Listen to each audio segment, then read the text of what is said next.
Just because I enjoy dining at the Y on occasion doesn't imply your wife does. Susie sneered.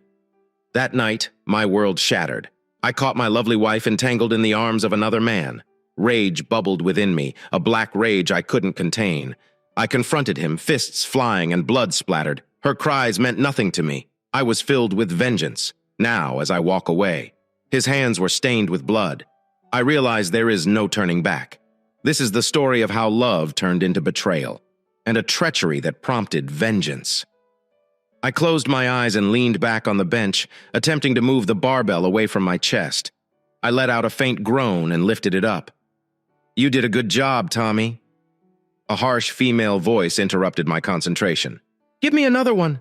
I looked up and saw a stunning blonde woman. She wasn't particularly tall, but little shorter than 6 feet. She was sturdy, but not bulky. How did I wind myself staring up at her shorts? Simple. I spent $40/hour for it. Angie was my personal trainer at Main Street Fitness, who only worked with me 3 times a week, from 4 to 5. "Come on, Tommy boy," she shouted. "Give me one more, push harder." She had a knack of encouraging and motivating me. I raised the barbell again. My motivations were simple: love, happiness, and yes, sex. But largely sex at the time. Like many divorced men, I resumed going to the gym in order to improve my appearance. I'd let myself go for the past 6 years. I wasn't in terrific shape even in college, and a lack of exercise, particularly since my divorce in 2012, has taken its toll. Back then, Leah and I appeared like the ideal pair. I played football, and she was on the dance team.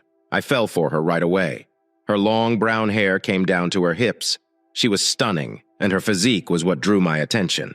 First, as a football player, I wasn't the standout quarterback, but I was the starting left guard for St. Catherine College. I weighed 280 pounds, which was appropriate for my 6'3" frame.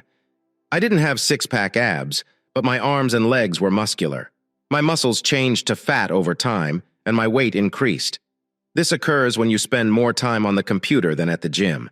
My name is Thomas Patrick Swanson, but everyone calls me Tommy Boy.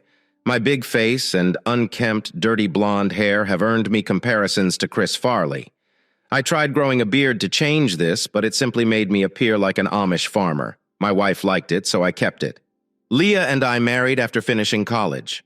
I obtained a starting job with Silent Network Solutions, and Leah became an assistant manager at Macy's in the Lakewood Mall. Since I was a local company that managed networks for other organizations, one of their major contracts was with my institution, and I had interned for them. It was owned by Maria Graham and her silent partner Ryan Thorpe. Ryan was a wealthy individual who invested with Maria. Maria was a petite, quiet woman in her mid-50s who appeared much older. She was incredibly intelligent. She used to work for Grimm Engineering before the Grimm brothers got into a quarrel. Her ex-husband Victor and brother Roland were the subject of numerous rumors. No one knew exactly what transpired, but Victor and Maria left the company and never spoke to Roland again. Maria and Victor divorced shortly afterward. Maria partnered with Ryan to launch SNS. Ryan's contacts and Maria's intelligence helped SAS grow swiftly. I've worked there for the past 5 years. For the first 3 years of our marriage, Leah and I enjoyed a positive relationship. The last 2 years were difficult, and the last 6 months were particularly bad. We clashed over everything, and she was clearly unhappy. Susie, Leah's best friend from college, played a significant role in this. Susie was problematic. Susie had stunning auburn hair and was many boys' ideal girl in college. She was also a cheerleader. She was a troublemaker. Susie used to hang out with a lot of my former teammates. I even hooked up with her a couple times before starting to date Leah. Susie has never changed. She has had 3 broken marriages in the last 2 years. She was responsible for 2 of the splits, however. I did not like her being around my wife. Leah and Susie had been close friends and continued to work together at Macy's. It was impossible to keep them separate. I didn't have a major issue with Susie until after she divorced. Susie learned her new spouse was cheating after we'd been married for around 2.5 years. This resulted in a contentious divorce, leaving Susie wounded and angry. Susie changed dramatically after the divorce, and not for the better. She began to think that all guys were terrible. What's worse than having a difficult person as your wife's closest friend? Having someone who dislikes males and is really bitter. Leah spent a lot of time at Susie's residence, comforting her. My wife soon informed me that she needed to help Susie socialize again, so they began having girls' nights out every week. Leah and I established some simple guidelines to avoid complications. She would not dance slowly with other men, would not allow any man to kiss or touch her in an inappropriate way, and would not flirt excessively. Most importantly, she pledged not to be alone with a male. Some may think I was unwise to allow these girls' nights out, but I didn't want to manage my wife. I'd seen far too many couples split up because they didn't trust each other. I still trusted Leah, and she'd never given me any reason not to.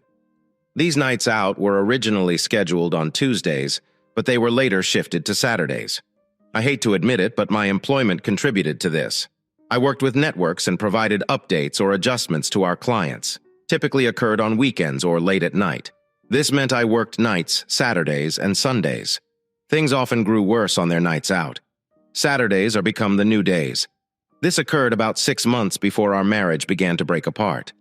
Leah and I began to dispute frequently. I felt like I couldn't do anything properly in her sight. I had a sensation someone was persuading her against me. By that point, Leah's friendship with Susie had deteriorated significantly. I disliked Susie's influence on Leah and frequently stated that Susie considered me as a threat to her bond with Leah, making me her main enemy. I wish I hadn't been such an easy target, but work and personal stress made it difficult. I'd been promoted to network administrator for a few smaller clients and was working extra hours to understand my new responsibilities. Being on call all the time made everything worse. Leah was not pleased that I had gained roughly 20 pounds by that point. She had also acquired some weight, but I still thought her attractive.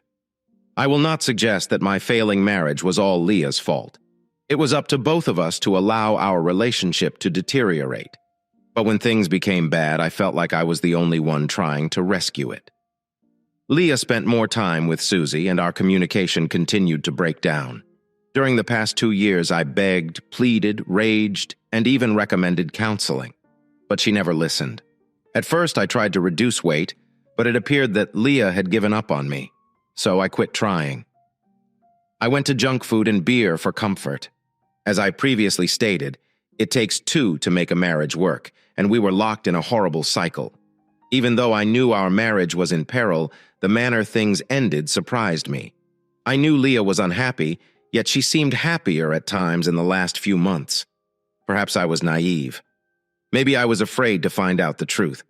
I didn't believe Leah was cheating on me at the time, but I could tell things were changing, if nothing changes. What I actually dreaded was that Leah would prioritize her friendship with Susie over our marriage, which would have ruined everything. I discovered out too late. One Saturday evening, I arrived home early to find Leah and Susie drinking in our apartment.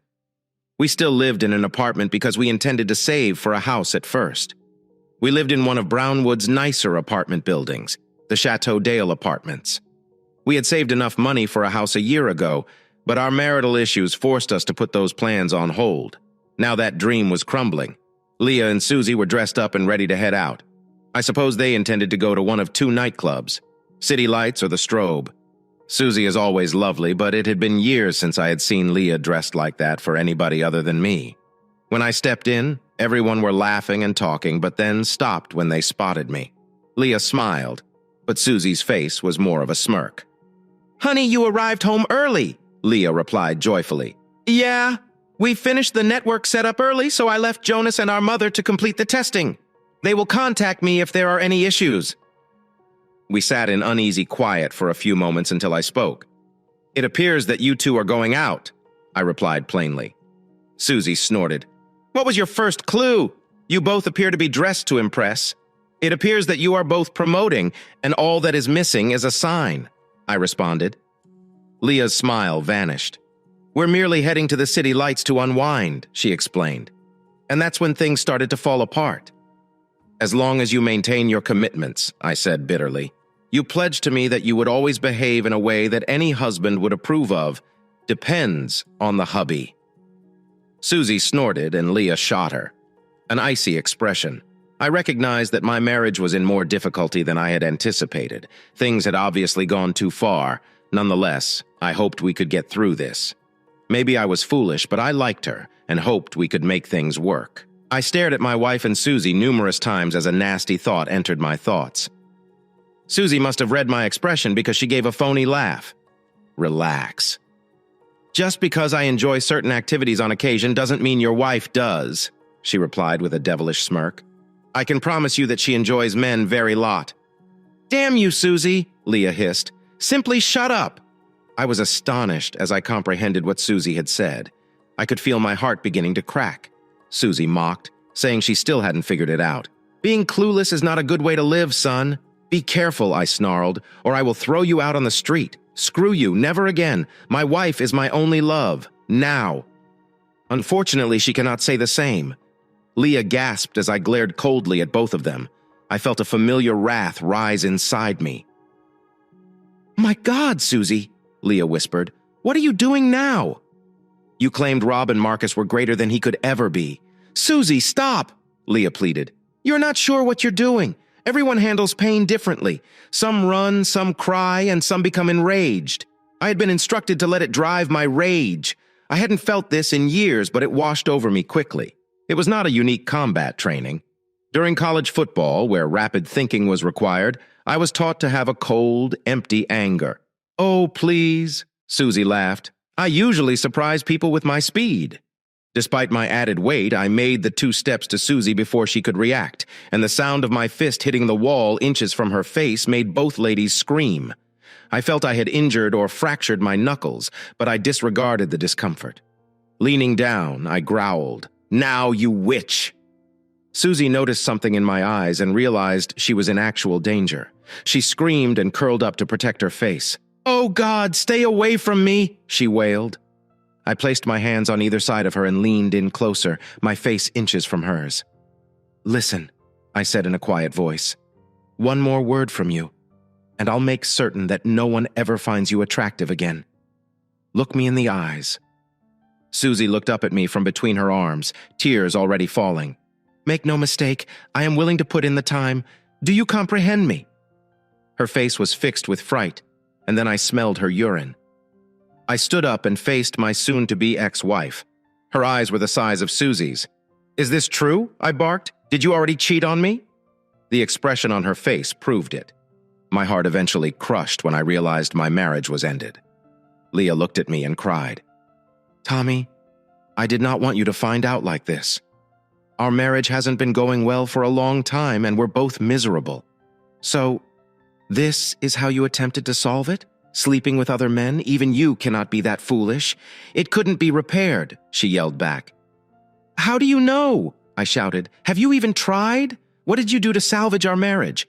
"I'm sorry, Tommy, but it's been a while." "Really? For a while? Why didn't you tell me? I would not have wasted my time fighting over it. Why haven't you just divorced me? So I could have started living my life in the same way you were, as though I were single." "I am sorry," she wept. "Bullshit. You could be sorry, your secret is out. But you aren't sorry for hurting me. If you were not cheating on me, you would have ended it." We exchanged uneasy stares for a few seconds. I guess we were both trying to think of something to say, but there was nothing left to say. I eventually ended the stillness. "Get out," I scoffed. "Go spend a few days with one of your boyfriends or this witch. I'll move out tomorrow."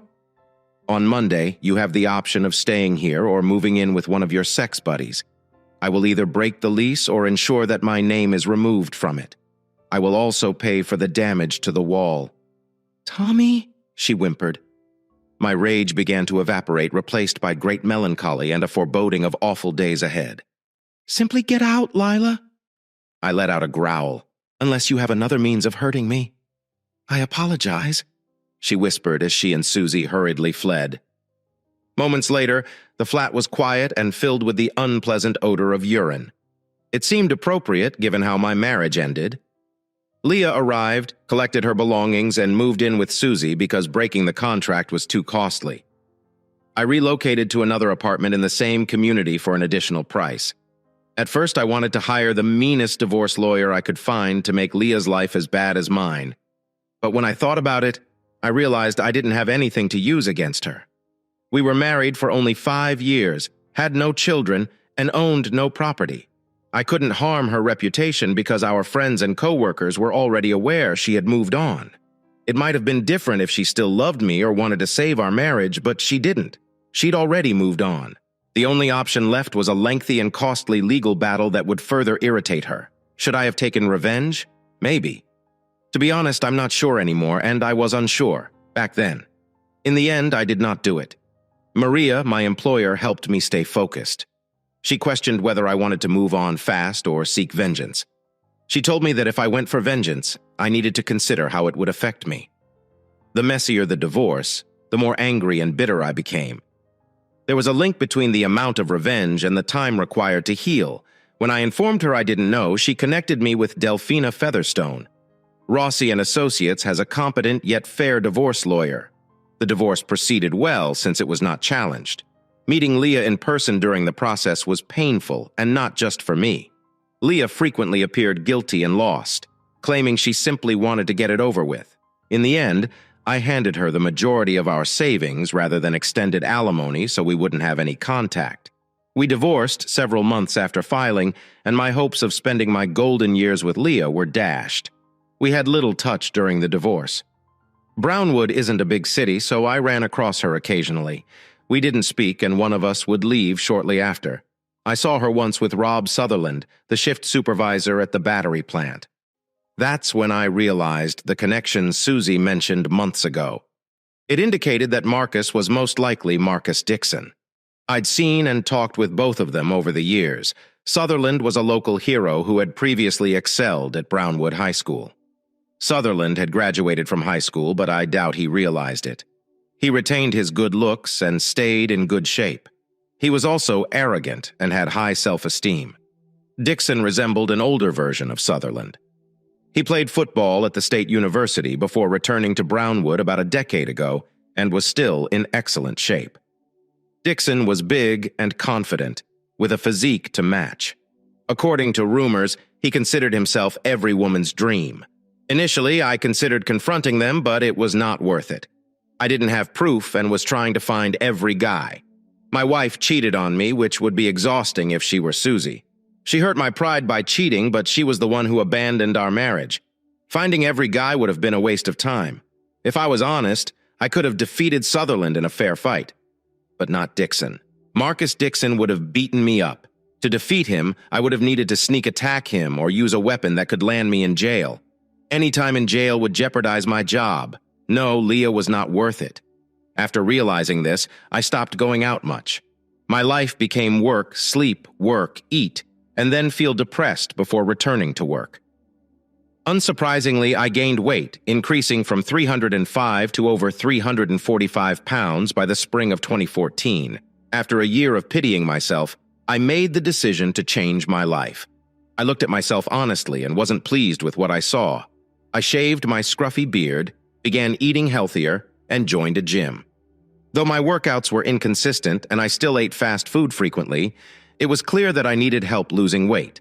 So I contacted Angie Miles, the owner of Misfit Main Street Fitness. She provided me with a diet plan and an exercise routine. Angie drew attention at the gym, and it didn't take long to discover her background. She was a former stripper and an avid fitness fan. People referred to her as Mr. Doss behind her back. The first thing you noticed about Angie was her fit physique. Aside from that, she was a divorced woman in her late 20s with a 4-year-old daughter. She'd always been different from her husband, Eric, who resembled a bodybuilder. Eric left her for a wealthy widow from Brownwood, leaving Angie with the gym, a new home, and little else. Anyone who knew Angie knew she was a one-of-a-kind, almost moody person. She was clearly passionate about fitness, even to the point of obsession with other women. She was intense, but when it came to men, she was supportive and warm. She had two sides to her personality. Around groups of guys, she flirted and joked. However, when alone with one or two men, she maintained her distance. It was likely due to her divorce and the fact that men frequently hit on her at the gym. Angie was all business. Having her as a trainer was tough, but motivating. It was very different from my college coaches. She exuded charm while remaining strict. One day she noticed me staring and called me out. "Tommy boy, am I going to have to wear a parka? If you put as much effort into your diet as you do staring at me, you would have lost more than 5 pounds by now." She was right. We'd been working together for a few weeks, but I couldn't stop staring at her. We weren't getting the results we wanted. When I confessed to late-night McDonald's runs, she got very upset. "Damn it, Tommy boy," she yelled. I interrupted. "You're wrong, Angie." She glared at me. "Angie, you've got it right about my lack of commitment, but wrong about why I stare." I hesitated, but then admitted, "I struggle not to stare at your beautiful face and amazing body." She froze for a moment. I wasn't sure if she'd laugh or get mad, but then a small smile broke through. "We're done for today. Think of a way to get you motivated," she said before packing up to leave. "Sorry, I can't help but stare," I added. "I'm divorced, not dead." She swung her bag over her shoulder.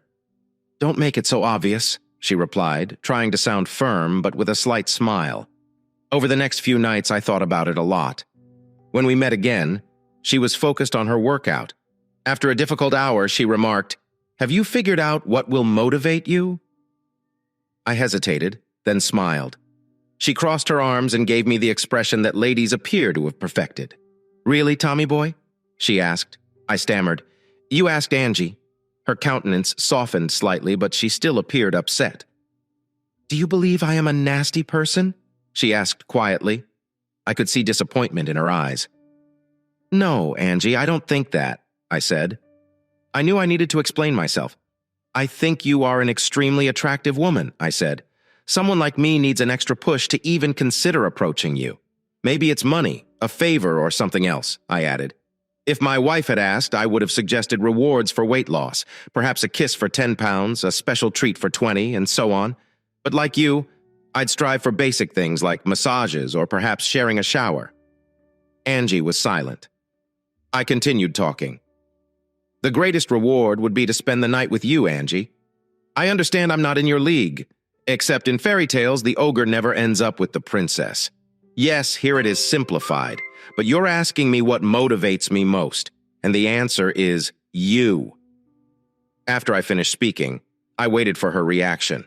I wasn't sure whether she'd insult or beat me. I was hoping she wouldn't laugh at me. She remained silent for a few seconds before laughing softly and smiling. "That's one of the most unusual pickup lines I've ever heard," she remarked, beginning to pack her belongings while still glancing at me. "You might have something there, however. Let me think about it. However, don't anticipate anything if you lose some weight. Don't think about anything else." Even though she stated the last sentence angrily, she smiled slightly. "By the way," she continued to stare at me, "why stop at 80 pounds? To lose? That would put me at 260 pounds. That is 20 pounds less than my weight. 7 years ago, I was fit. I don't think I can get down below 250, I smiled. "Okay, I'll think about these ideas for a moment." "Not like that, you crazy," she exclaimed, laughing. "Men. Always thinking about one thing." I was certain it was a rhetorical question, so I stood there and smiled. Angie did not mention our conversation for several weeks, and I did not bring it up. I assumed she had changed her mind, so I was shocked when she told me she had an idea and that we needed to talk. After my workout, she added, "Listen, Tommy, your idea sounded like a fantasy, but it had some valid points. This is what I propose. Reaching the target would entitle you to take me on a glamorous, costly date. Let us aim for 80 pounds in 8 months. Wow, that is a lot." I said, "Yes, but it is doable. You can begin by modifying your diet. No more McDonald's," I groaned. "And if you hit the target, we'll attend the Hawthorne Hotel's Christmas ball," she stated. Brownwood's greatest event was the Christmas ball, which was a black tie occasion. I'd require a tuxedo, whereas Angie would need a nice outfit. She'd look amazing, and I'd get to be her date. Angie smiled warmly as I realized this. "Okay, I said it. Taking a beautiful woman to the ball is good motivation. Do you wish?" she replied, giggling. "We now need some goals. Do you dance?" I did some dancing, but I don't know how to waltz. We need dance instruction. They meet on Wednesdays at the Hawthorne Hotel. We'll start those once you've lost 30 pounds. "What happened to 20 pounds? I inquired. "You can lose 20 pounds simply by not eating Big Macs. I want you to work for it. If you're going to step on my toes, I hope it's worth it." She stated this while standing near to me. "Besides," she added, "I think 10 extra pounds to get to hold me as we dance is worth it." She stepped back, grinning. "Okay," I sighed. "You won. At 30 pounds, we begin dance lessons. At 60 pounds, she continued calmly. "You should take me out to dinner." "Really?" I perked up. Don't get too excited, she warned, smirking. It's just a date, so we may feel at ease at the ball. I couldn't help but smile as I thought about a date with Angie Miles. Angie observed my reaction. Tommy, she mentioned, seriously, remember no funny business?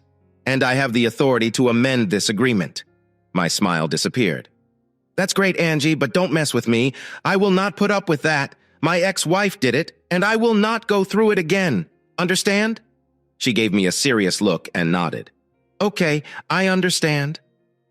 After our conversation, I became more serious about losing weight. Angie's idea motivated me more than I anticipated. I expected it to be a momentary motivation, but now I was genuinely thinking about having this beautiful woman in my arms. I paid more attention to what I ate.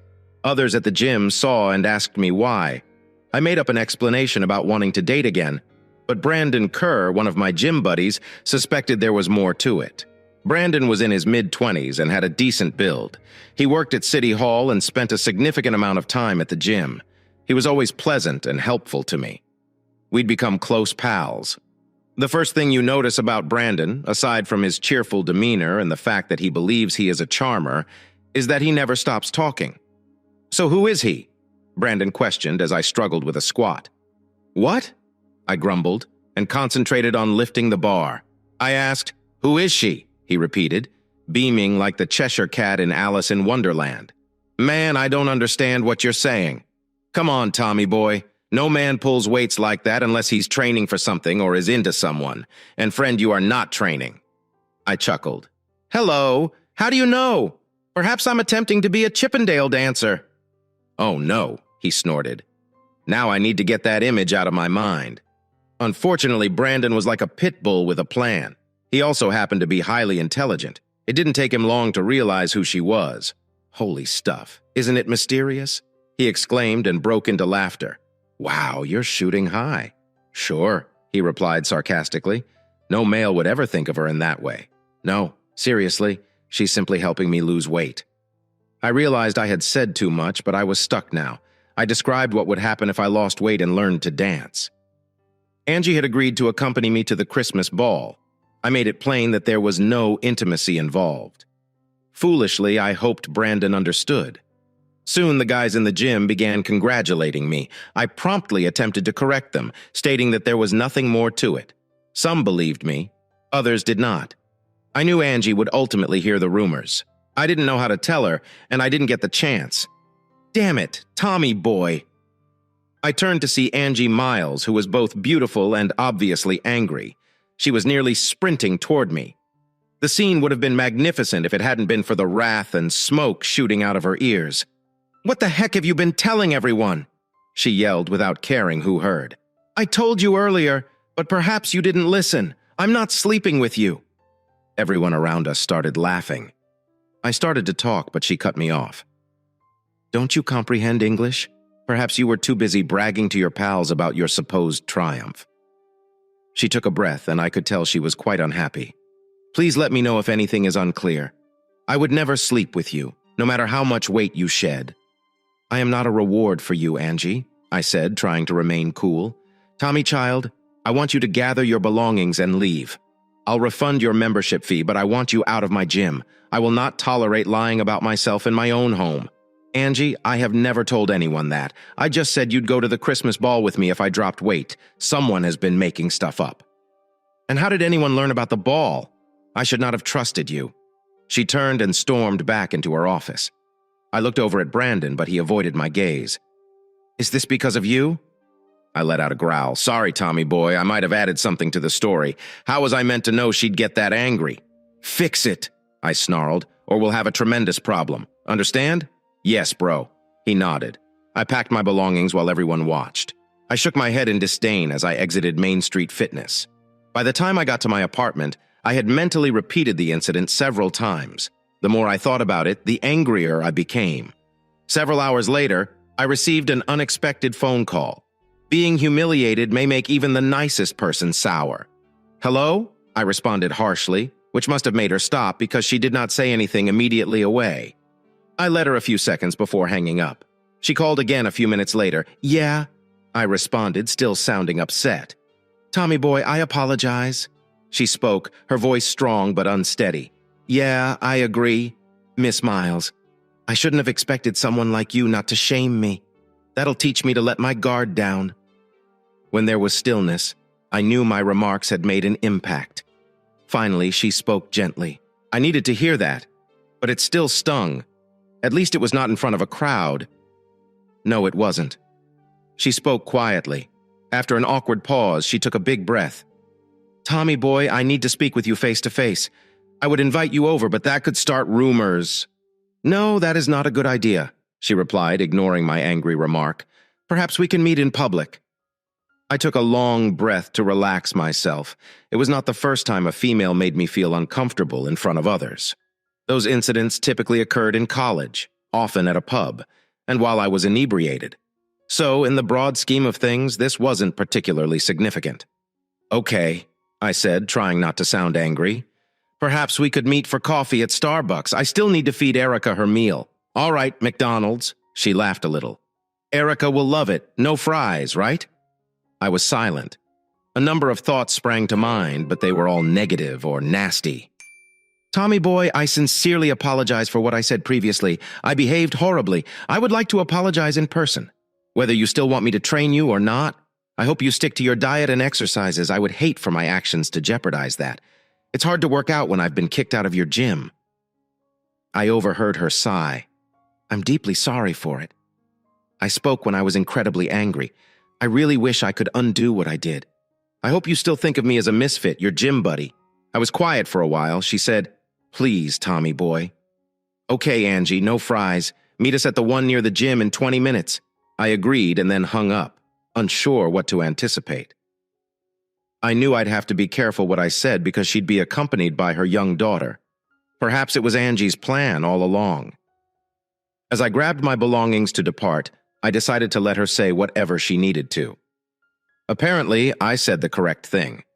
I took her out to dine and was startled when she recommended Fisherman's Wharf, a little seafood restaurant. Not fancy, but suitable for fish. I assumed she'd prefer to go somewhere more upscale, such as DeVito's or Maison La Rouge. She must have witnessed my surprise. "Tommy boy, I plan to dance a lot tonight. A salad on the dock will be ideal. Besides, I can barely breathe in this clothing, and eating anything heavy may cause it to rupture." "You say that as if it's a bad thing," I replied, chuckling. "Do you wish?" She laughed, but continued to look at me with her smoky eyes. "This is your night, beauties. Your wish is my order." "So good, sir," she added in a teasing tone. "Shall we go after you, my lady?" I replied, bowing deeply. She was correct. Our light salads provided an excellent start to a night of dancing. Tara chose the Strobe Club, which was all right with me because my previous experiences at City Lights were not wonderful. The night started off fantastically. Tara looked incredibly sexy and attracted a lot of attention. The first guy asked her to dance. She startled me by asking for permission. I gave it to her, but then questioned why. "Tara, thanks for inquiring, but remember, it's your night. If you wish to dance with somebody, I will not stop you." She looked a little disappointed. "Tommy, baby, you are my date for tonight, and I always go with the guy who brought me. Now, if I want to dance with a guy, it should be you, so come up and dance with me." That established the tone for the following several hours. Tara and I danced together for the majority of the night, although she also danced with another guy a few times. We were having an excellent time. Then someone from my past showed up and tried to spoil things. I hadn't noticed her until I heard her voice behind us. "Oh my God, look at you!" She spoke, her voice unpleasant. "It appears that you have finally moved away from the buffet." I glanced around and spotted Susie. Her clothing and makeup made her appear extremely dazzling and attention-seeking. She had two males with her. One was a big, tall, and strong blonde man, approximately my age, dressed in a fancy suit. He appeared arrogant. The other guy was shorter, thinner, and reminded me of a middle-aged Johnny Depp attempting to appear like a serious bookworm. I understood he was one of the Hawthorns. I'd seen him at the club several times in the prior year. He observed us with a blank expression on his face. "Oh my God," I responded sarcastically. "Your skin condition appears to have healed completely. Did you resolve those other issues or simply accept them as bad luck for your lifestyle?" "Screw you," she sneered. "I told you previously. Never again." "Besides," I replied, imitating her sneer, "I doubt you have changed at all." The blonde guy with her was suddenly enraged and stepped towards me. Hawthorne placed a hand on his arm and shook his head. "Calm down," I said. I was really enjoying my night when I was disturbed by this lady. "If you're with her, you might want to check her health." The huge European guy's face paled, and I noticed a faint smirk on the bookworm's face. "It appears that you are dating more seriously this time around," Susie teased as she looked at horror. I could see the pain in Tara's eyes. I held her hand to distract her, and she smiled as she glanced at me. I turned back to Susie. "Wow, Susie," I laughed. It must be difficult to believe that a woman you dislike can do such with a simple grin. Have a guy who will not touch you with a stick. You appear good from the outside, but everyone who truly knows you sees the terrible person within. Her ex-husband was quite fortunate to get away from you. You! She started screaming, drawing attention from surrounding diners. "That is enough," Hawthorne replied strongly. "Jurgen, please take the lady back to our table." Jurgen scowled at me, nodded, and led a furious Susie away. After they had left, Hawthorne turned to me and Tara. "I apologize," he said. "I did not intend to ruin your night. I had no idea she would cause difficulties. Please allow me to make things up to you." He disappeared into the mob. A few minutes later, a server led us to the VIP section where a bottle of champagne was waiting. "Oh, yes," Tara giggled. "Now this is more like it." We spent the next hour laughing, dancing, and forgetting about Susie the Witch. We left the club and went for a long walk around town square. The September night was warmer than usual, but after hours of dancing, it felt good to cool off. Tara took advantage of this opportunity to cuddle with me. I hugged her tight and kissed her. Her lips felt warm and gentle. We fit nicely together. We had to stop for air. After a few moments, she looked at me, her gaze hesitant. All I could see was the faint flicker of streetlights, but her voice told me what she wanted. "Take me to your apartment," she muttered. We hardly got inside before we started kissing again. We stumbled over to the sofa. She gazed up at me with large brown eyes, hoping for my approval. It wasn't difficult to provide. "Wow," I said softly. "You are more gorgeous than I ever imagined." She smiled cheerfully. I kissed her soft crimson lips. Tommy boy," she exclaimed, exhaling heavily. "Do you have any protection?" "Of course," I responded. As we kissed and explored each other that night, I made several additional checks to ensure our safety. We awoke cuddling. It felt great. It took nearly a week before I saw Angie again. My job that week was challenging and time-consuming. During my workout, I realized Angie wanted to say something. By the end, I could not take it anymore. "All right, Angie," I said while still catching my breath. "Say anything you need to say." "What have you done to that girl?" she asked quietly. I knew she was talking about Tara. I had spoken with Tara several times since our night out to thank her and ensure she didn't believe it was a one-time occurrence. I even invited her out again, but said it would be after my project was completed. She appeared to understand and wanted to see me again. Angie's question astonished me. "Why?" I inquired, concerned. "Is she okay?" Angie snorted. "More than okay," she added, chuckling. "Tommy boy, she is walking on air." "So what exactly did you do?" "I'm sorry, Angie, but you'll need to ask Tara," I responded. "I will add that I treated her as the unique individual she is. You certainly made an impression." She gave me a careful look. "You know she'd join you if you just asked. She thinks you are fantastic right now." I laughed. "That won't last very long. Soon she'll notice my shortcomings.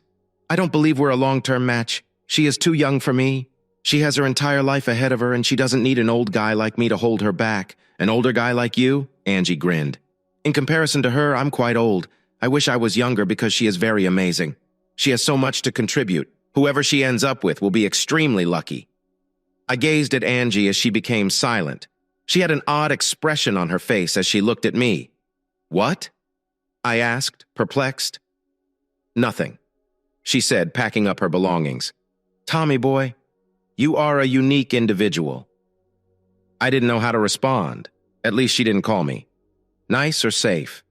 Over the next month and a half, I worked hard to shed 70 pounds and ultimately succeeded. Tara and I went out a few times and had a wonderful time both inside and outside the house. Aside from the incredible experience of waking up next to someone, we were also becoming close friends. Despite all of that, I knew we wouldn't end up together. We had a spark, but it wasn't as powerful as what I experienced with Leah. It was both melancholy and amusing. Last time we went out, I brought her to a Crusader football game. We were enjoying each other's company, despite the fact that we both realized our relationship had evolved into one of friendship. Tara kept gazing back as we walked to our seats. I followed her eyes. A short, geeky guy stared back at us. "That's Sean," Tara scoffed. "I'm sure he's still upset. So if you wanted to show him what he had lost. You're doing an excellent job, Tara. You look fantastic." She grinned up at me. "That's quite sweet." She returned her gaze to her ex-boyfriend, making a hostile gesture. She laughed. "I'm sure that's not why he's so angry. I may have informed some folks that, well, let's just say I didn't paint a flattering picture." She gazed up at me with a naughty smile. "Okay, perhaps I told a lot of people." I burst into laughter. "Remind me not to get on your wrong side. Oh, please, Tommy boy. You've seen my evil side. You've seen me from all sides." "Oh, yes," I smiled gently. "Down, boy," she murmured, chuckling. "I'm not into public things. At least I don't believe I am." I chuckled, but she interrupted my thoughts. "But it would only be for fun, huh, Tommy boy?" "No, Tara," I replied gently. "It would not be just for fun." She snuggled into my arms. "I know we care about each other, but not enough for a lifetime, right?" Tara and I, "It's fine, Tommy boy. Really? I know we value each other more as friends than anything else. I hope you understand how much I care about you and how grateful I am."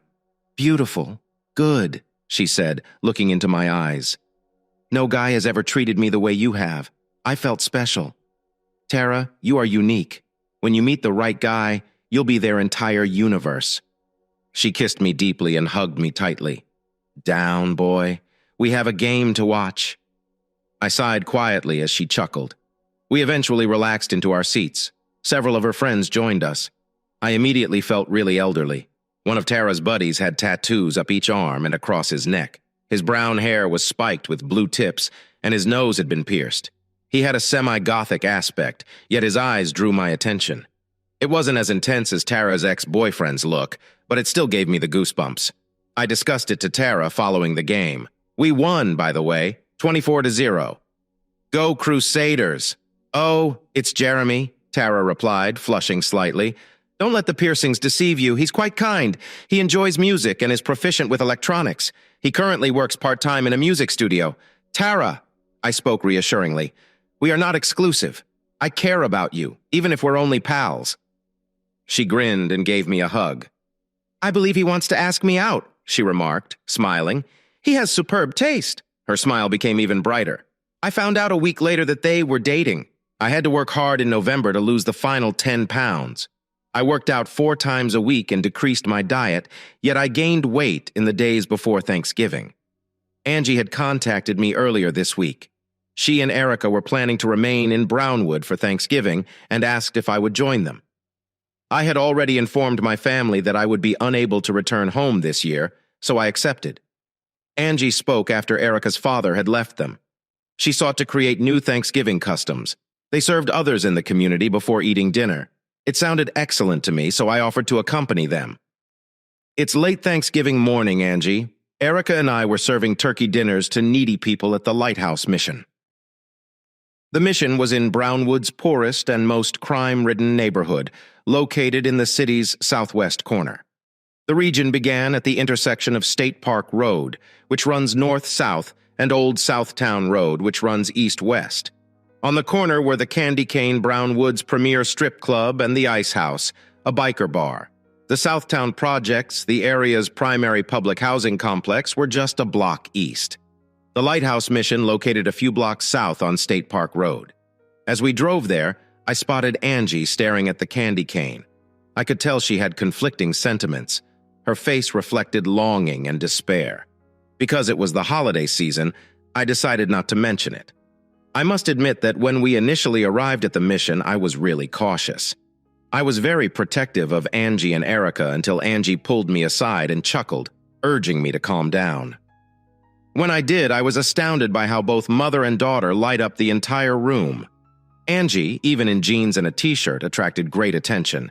Erica's no-fear attitude gained the hearts of everyone there, both staff and customers.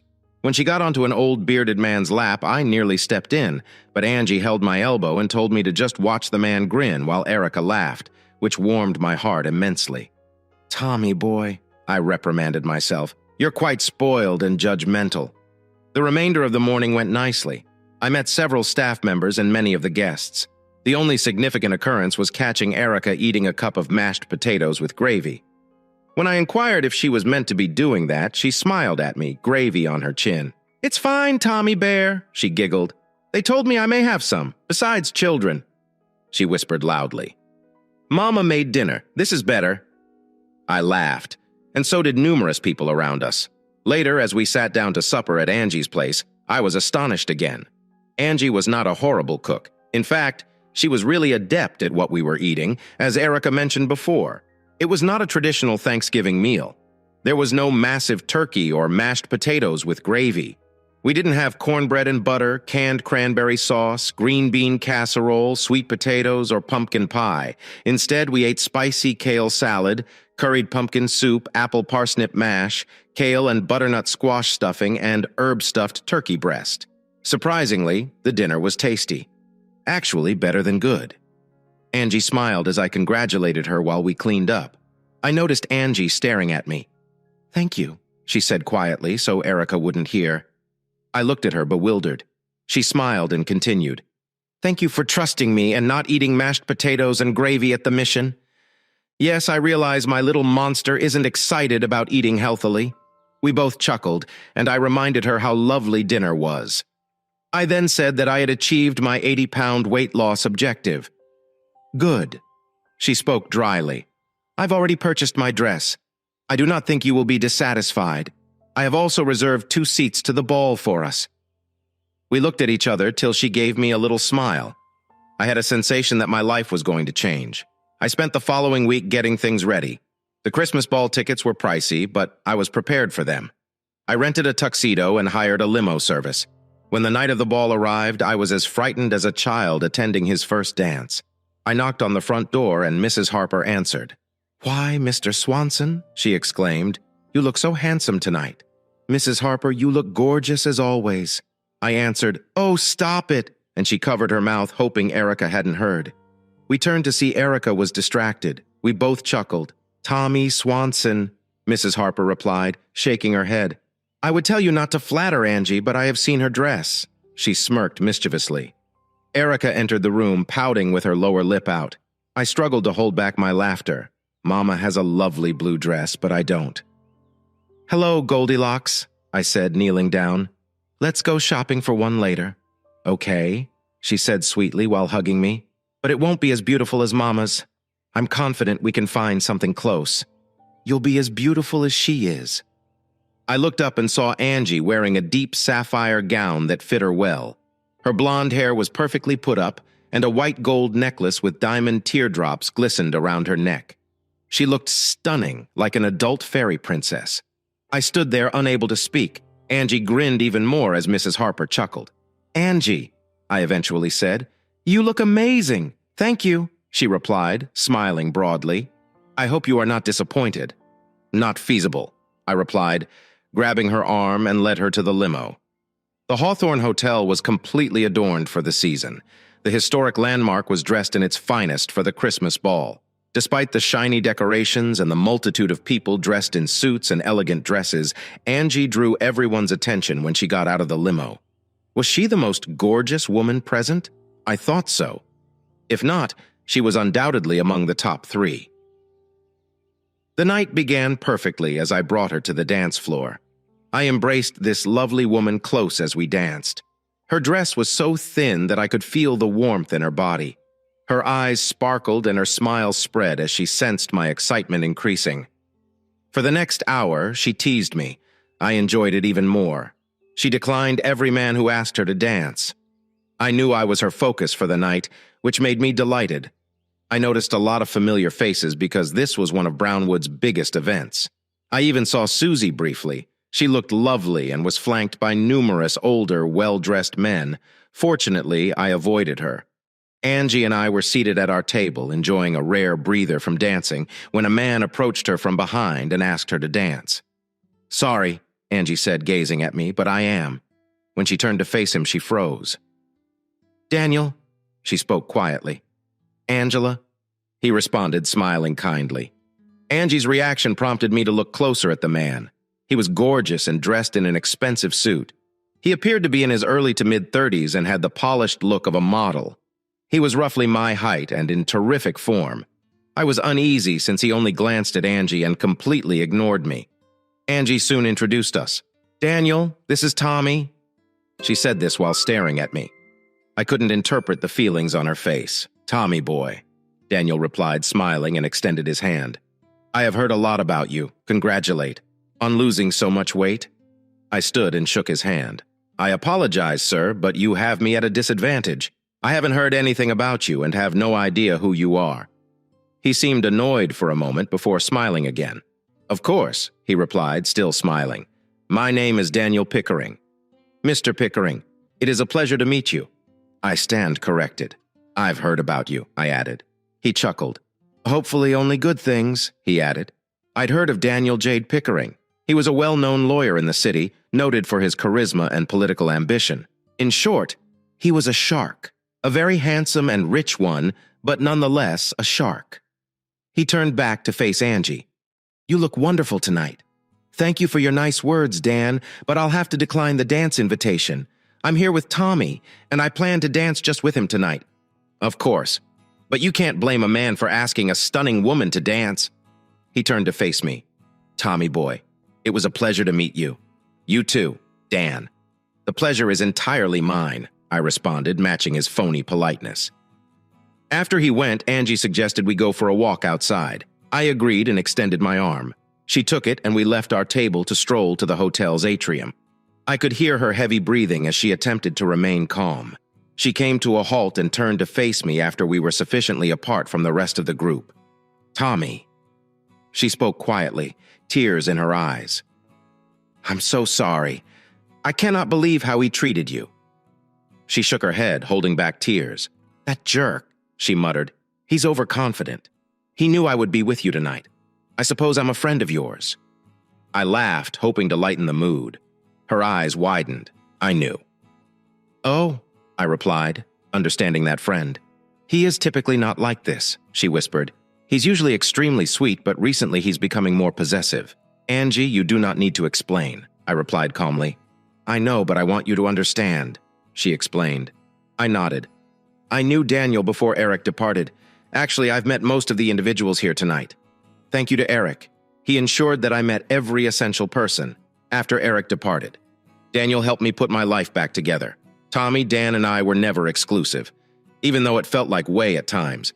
He is dedicated to his political career and enjoys receiving public attention. That isn't the life I desire, and I would never pull Erica into that mess. Dan also enjoys dating different ladies. I've known at least a dozen people he's been with during the last 3 years.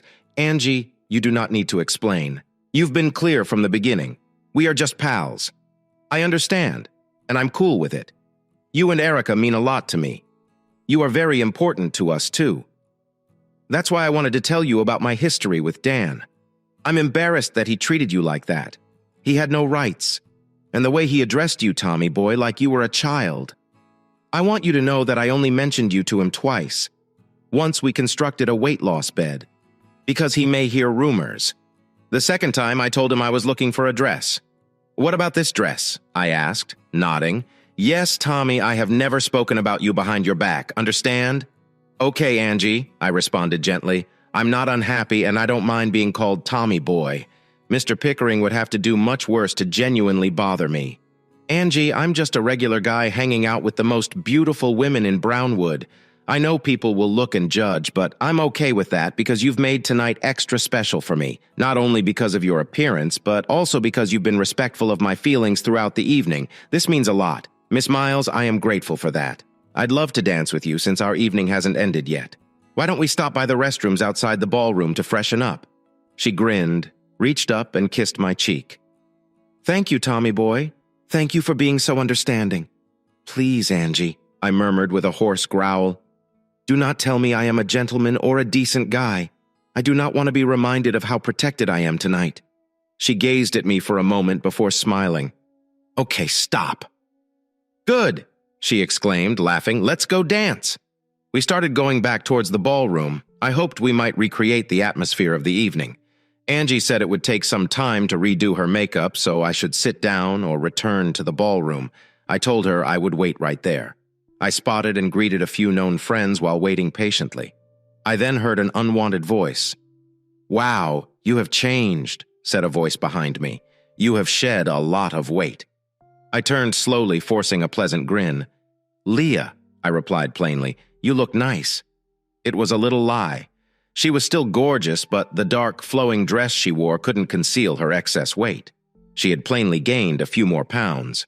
Standing alongside her was the bookish guy I'd met earlier. He was quite well dressed, but unlike the previous time, he put his arm loosely around her waist, and I lost weight. Following my divorce, I maintained a weight of around 140 pounds. Recently, I lost another 80 pounds. Was that rude? Probably, but I did not want to appear to be polite to her. My reaction appeared to surprise Leah and her date. While I did not like Leah, I didn't have anything against him. "Hello?" I spoke casually, offering my hand. "My name is Thomas Swanson. I don't believe we were properly introduced the previous time we met," Theo added with a tiny smile, clearly sizing me up. "Theo Hawthorne. It's nice to meet you, Theo, but I need to get back to my date." "What?" Leah replied harshly. "I saw you dancing with a blow-up Barbie earlier. What have you done? Hire her for a night." I glared at her for a moment before deciding it was not worth it. "It appears, Mr. Swanson," Theo replied, smiling. "You have quite an impact on the females." "Only a few of them, Mr. Hawthorne," I responded, smiling back. "However, everyone has different tastes." "Hey, sweetie Angie," a beautiful voice whispered from behind me. "Miss me?" I turned to face her, and she softly pulled my face down. Her kiss made my knees weak. She pushed her delicate lips on mine before slowly pulling away. I let out an audible groan as she grinned up at me. "More than you will ever know," I breathed heavily. "Sorry it took so long," she added quietly. Angie examined Leah before discarding her with a little snort. "Oh, what games ladies play," I thought and grinned. At the very least, I am not the mouse that these two cats were playing with at the moment. Angie gave Theo a pleasant grin. "Hello, Theodore. How's the family doing?" "Doing good." "Miss Miles?" Hawthorne responded, suppressing a smile. "Thank you for asking." I could see the surprise on Leah's face. Angie returned my gaze. Her eyes glittered briefly before her lovely smile became wicked. She pressed inside me. I realized I may have spoken too quickly about not being the mouse. "By the way, sweetie, she could. I have numerous more ideas for how we can burn off the extra calories tonight." She reached into her purse and removed a small piece of fabric. It was the same deep blue as her clothing. She carefully allowed it to partially unravel before folding it and replacing my tux pocket square. She lovingly patted my chest. "Should we dance some more before getting back to a proper workout?" I couldn't think of anything to say, so I nodded. She took my arm and brought me back to the ballroom. By the way, I paused and returned my attention to Leah.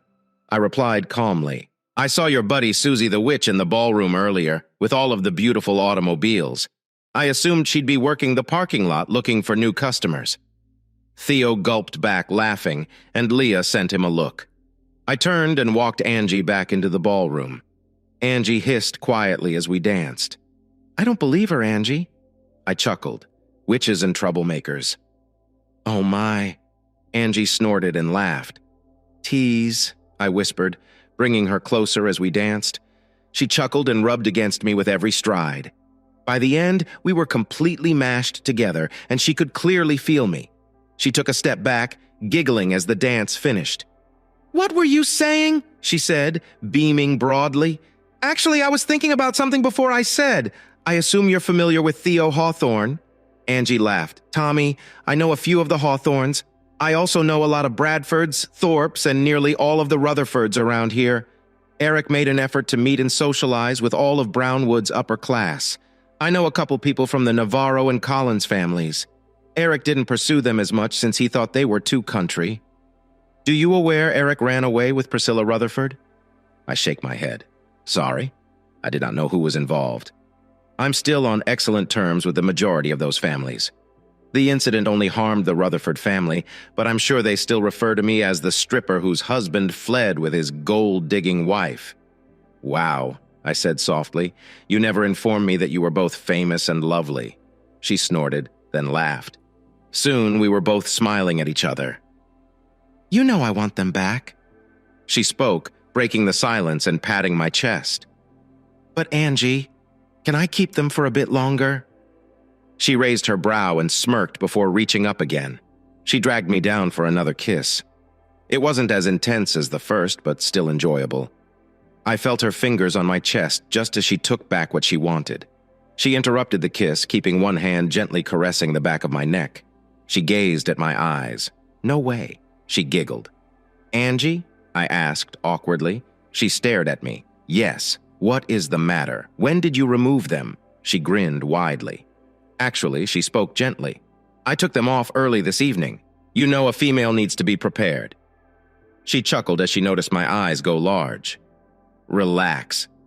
I saw Leah and Susie within the first half hour of being here. Susie was impossible to notice because she was dressed like a showgirl. I saw your ex-wife staring at you several times and knew she'd talk to you eventually. I wasn't sure how things would go, so I went to the ladies' room and prepared for anything. You did it. I said, what do you think? She giggled. I stood silently, smiling and staring at her. I was wondering how something so minor could be such a big problem. Angie noticed my grin and guessed what it may be about. She cleared her voice to catch my attention. A cent for your thoughts? Why are you smiling like that? Oh, I was wondering if it's typical for a male to be envious of a small item of clothing. Angie laughed. Tommy, kid, I am not going to remark on your clothing fantasy.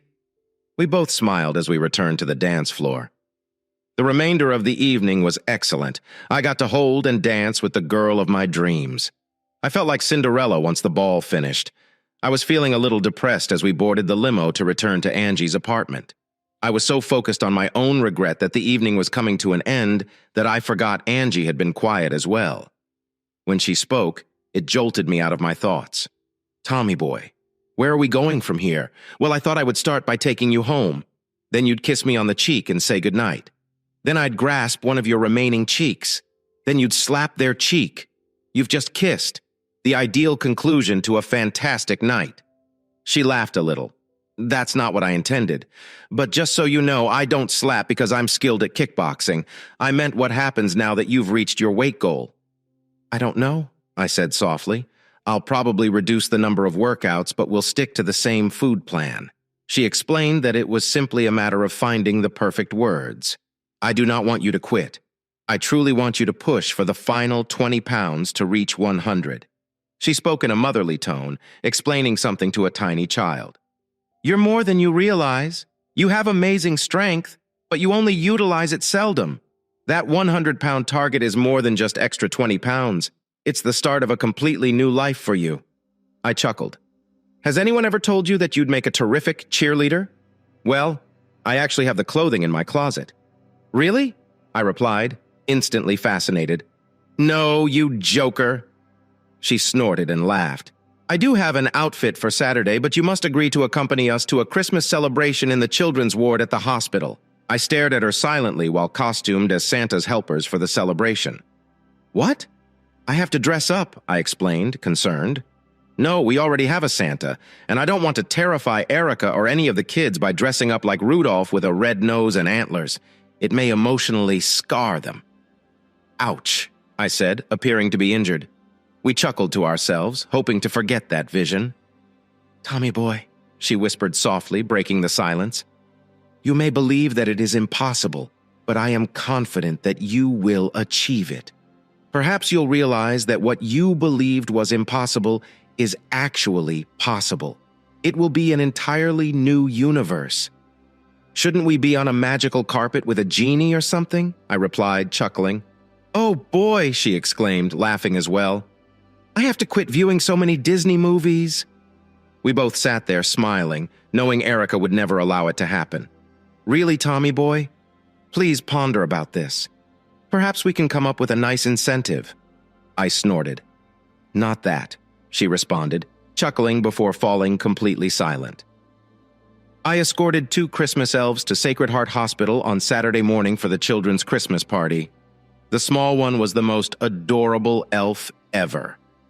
Okay, maybe I was biased, but I thought she looked cute in her little green elf skirt, vest cap, Christmas-themed white tights, and elf shoes. Her mother was dressed just like her. Oh my God, she was fully covered. But there's a catch when a beautiful woman dresses like a toddler. She was attempting to look cute and not too gorgeous, but oh my God. Every time I looked at her, my thoughts faded. A particularly Christmas-themed fantasy journey. I was terrified to look at her, much to her amusement. She knew she looked good even without trying. She had spent years trying to fit that ideal. She explained to me that the person who played Santa every year would only do it if she dressed up as his assistant. When we arrived at the children's ward, there were maybe 40 or 50 people. There were only a few patients. The rest were family members and hospital employees. Erica approached one of the little girls and began conversing. Then an orange-haired nurse approached us. Bree whispered to Angie, "We have a small problem. Teddy became sick last night and will be unable to attend today. We need a new Santa. I typically ask Zach to do it, but he is currently out of town. As a final resort, one of the fathers could consent to do it." Angie grinned. "That is okay. I am confident we can find someone else to play Santa for a few hours." Both women turned and looked at me. Undoubtedly, their smiles faded. I was the pick. 10 minutes later, I was Santa. It wasn't that horrible. The costume was fine. I even felt comfortable about requiring more padding to fill it out. Then came the children. No child should spend Christmas in a hospital. Most folks would agree, but that's life, right? I spent the next hour saying ho, ho, ho and laughing with the children. Then I made a mistake. I asked every child what they wanted for Christmas. I started with them in bed, then let others to sit on my lap. Most of the children yelled their requests. Someone murmured them into my ear. A few wishes crushed my heart. Santa isn't meant to cry, but I noticed tears in Angie's eyes, too. I kept pretending till the end, giving people modest gifts before making my dramatic exit in a back room. I sat down, feeling exhausted. Angie and Bree followed me, thanking you again and again. Angie mentioned that there was still one more little girl who wanted to sit on Santa's lap. Ho, ho, ho, tiny girl. I chuckled. "Do you want to tell Santa what you want for Christmas?" Angie laughed. "In your dreams, Santa." Both women grinned. I played along. Angie replied, still smiling. "I will go grab her. She recognizes me, right?" I asked. Angie smiled. "Nope." I informed her that you were taking care of Santa's sleigh while he was here. She opened the door and gave me a knowing glance. "By the way, Santa, I've been so good this year," she teased. I moaned as Bree laughed. Angie returned a few moments later, accompanied by Erica and some medical workers. Erica jumped onto my lap, grinning. "Hello, Santa, remember me?" "Oh, yes," I responded in my Santa voice. "I've been watching you closely." Her eyes widened. "Oh, yes," I continued. "I'm always looking out for good little females." Erica smiled. I looked at her mom and noticed Angie and Bree laughing. Erica spoke briefly before getting serious. She asked whether she might make a Christmas wish. I nodded. She leaned forward and murmured, "Santa, all I want for Christmas is a real daddy." I fought back tears as she sat back down. How could anyone leave this adorable young child and her wonderful mother? She then added, "Oh, and a pink bike. Santa will try his best with that one." I chuckled. "The first one can take a little longer. Santa needs to find someone extra special for such a lovely girl." Her eyes widened in recognition. "Santa Bear," she giggled. "Ho, ho, ho," I said and whispered back, "Do not tell anyone." She squealed, laughed, and climbed down. Angie came up and sat on my lap. People around us applauded and laughed. "So, little girl, what would you like for Christmas?" I asked, trying to remain in character. "Well," she pulled out and muttered, "I have a proposition. Mrs. Claus probably wouldn't like that." I spoke loudly. The crowd laughed again. Angie grinned and murmured again, "Lose 100 pounds and I'll surprise you. You will not forget." I moaned loudly, causing everyone to chuckle as Angie stood up and headed back to Bree. "Okay, everyone," she said with a smile. "Santa needs a rest. Let us get back to work." Bree looked at Angie and laughed. Daddy is going to be sad. This year, he missed playing Santa. That will teach him, Angie said, laughing. I changed and joined Angie and Erica in the lobby. Boy, Santa's sleigh was dirty. I spoke loudly. It took me a while to clean it. Save it, Santa Bear. Angie laughed. I smiled at Erica, who smiled back. Note to self, don't trust a 5-year-old with secrets.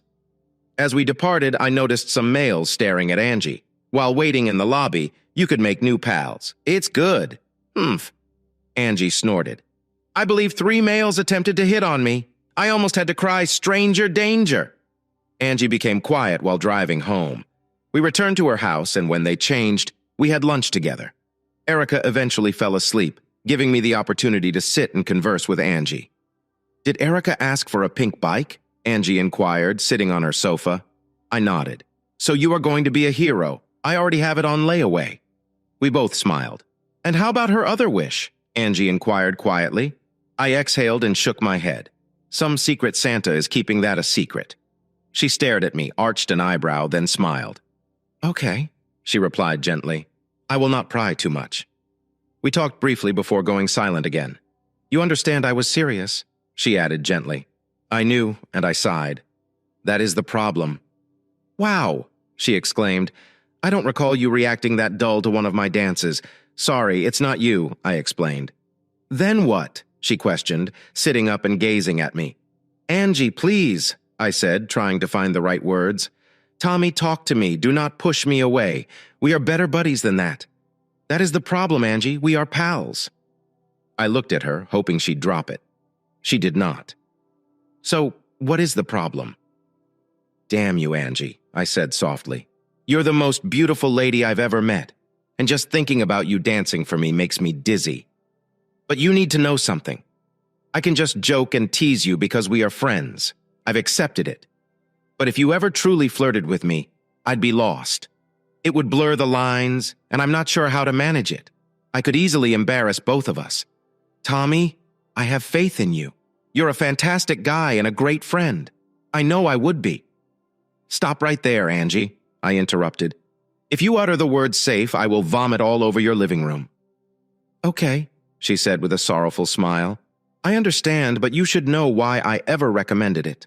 I wanted to give you something unique, personal, and intimate, without actually doing anything. I know you like me. It is flattering. Tommy, how about Daniel? She sighed and sat back. Daniel was ideal for me back then. He was polite and gentle. I knew he wanted to sleep with me, but he cared enough about me to keep it quiet. He was attractive and good in bed. In many respects, he resembled you, Tommy. He was safe. I was certain he loved me as much as he could. Daniel is both a footballer and a political figure. His truest love is himself and appearing in front of a camera. I felt at ease because I understood what I was up against. But you have to understand, Tommy, I never had to attempt to charm or tease him. Those did not work on him. He was always in control, otherwise it became a game. That is not how things are with you. You usually let me have control. You watch out for me. And most crucially, for Erica. I never allowed Daniel near Erica. I didn't trust him very much, and I didn't want to complicate the situation. But I trust you, Tommy. You are an honorable man. You might not want to hear it, but it's what makes you unique. A woman can be herself around you. She does not have to conceal every idea or emotion, which would be unacceptable to you. A woman can unwind. That's extremely liberating and desirable.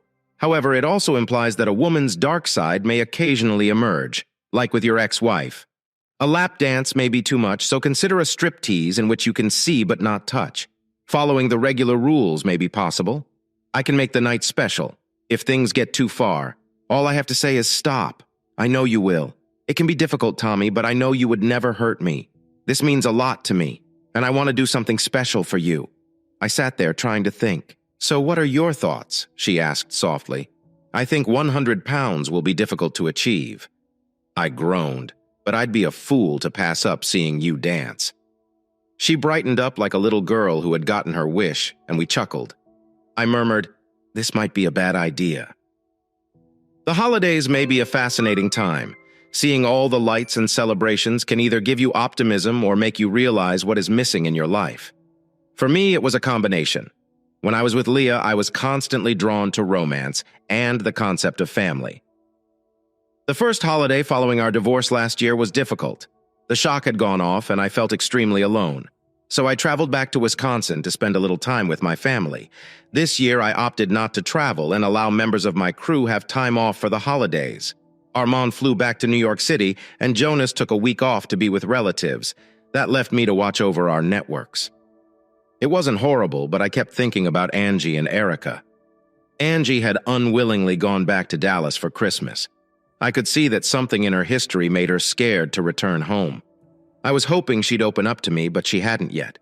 I was hoping she would confide in me as a friend. Of course, I wanted more. The Christmas ball and our conversation after the children's party were still fresh in my thoughts. Okay. And in my nightmares, I found myself missing them and wondering if they were all right. I am not dumb. I realized I was falling in love. I already adored the small kid, but I was falling for a dream. I am a romantic, but I am also pragmatic. I knew I was going to get harmed. Being her friend was probably the best I could aspire for, but maybe being friends and spending some quality time together wasn't impossible. I believed I could manage it since it meant I would be a significant part of their lives.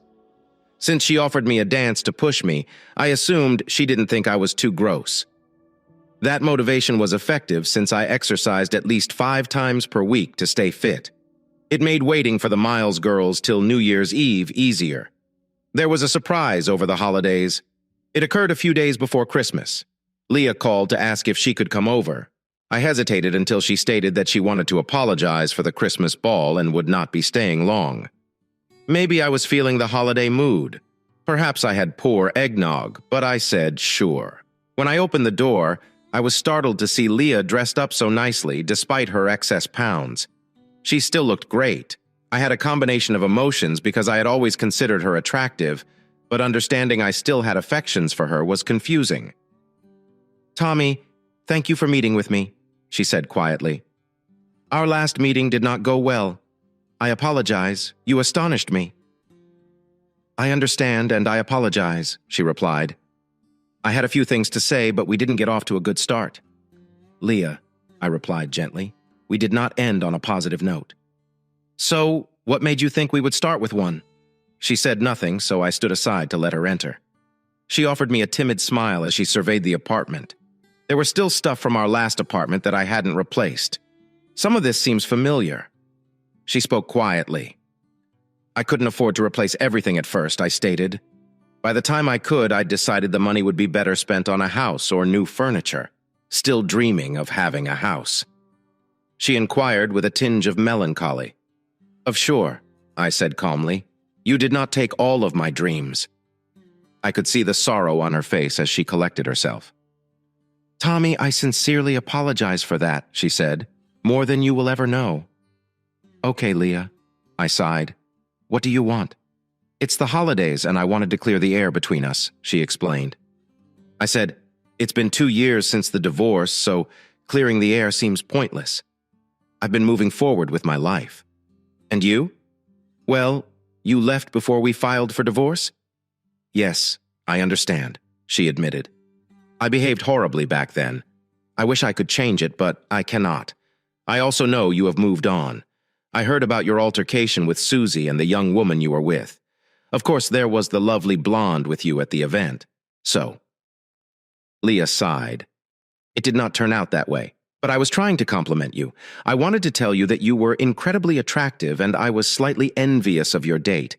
I could have made a number of snarky remarks, but I chose not to. Your comments were frigid, not because I didn't deserve them, but they were harsh nonetheless." She added softly, "I haven't been out with Susie in over a year." She proceeded.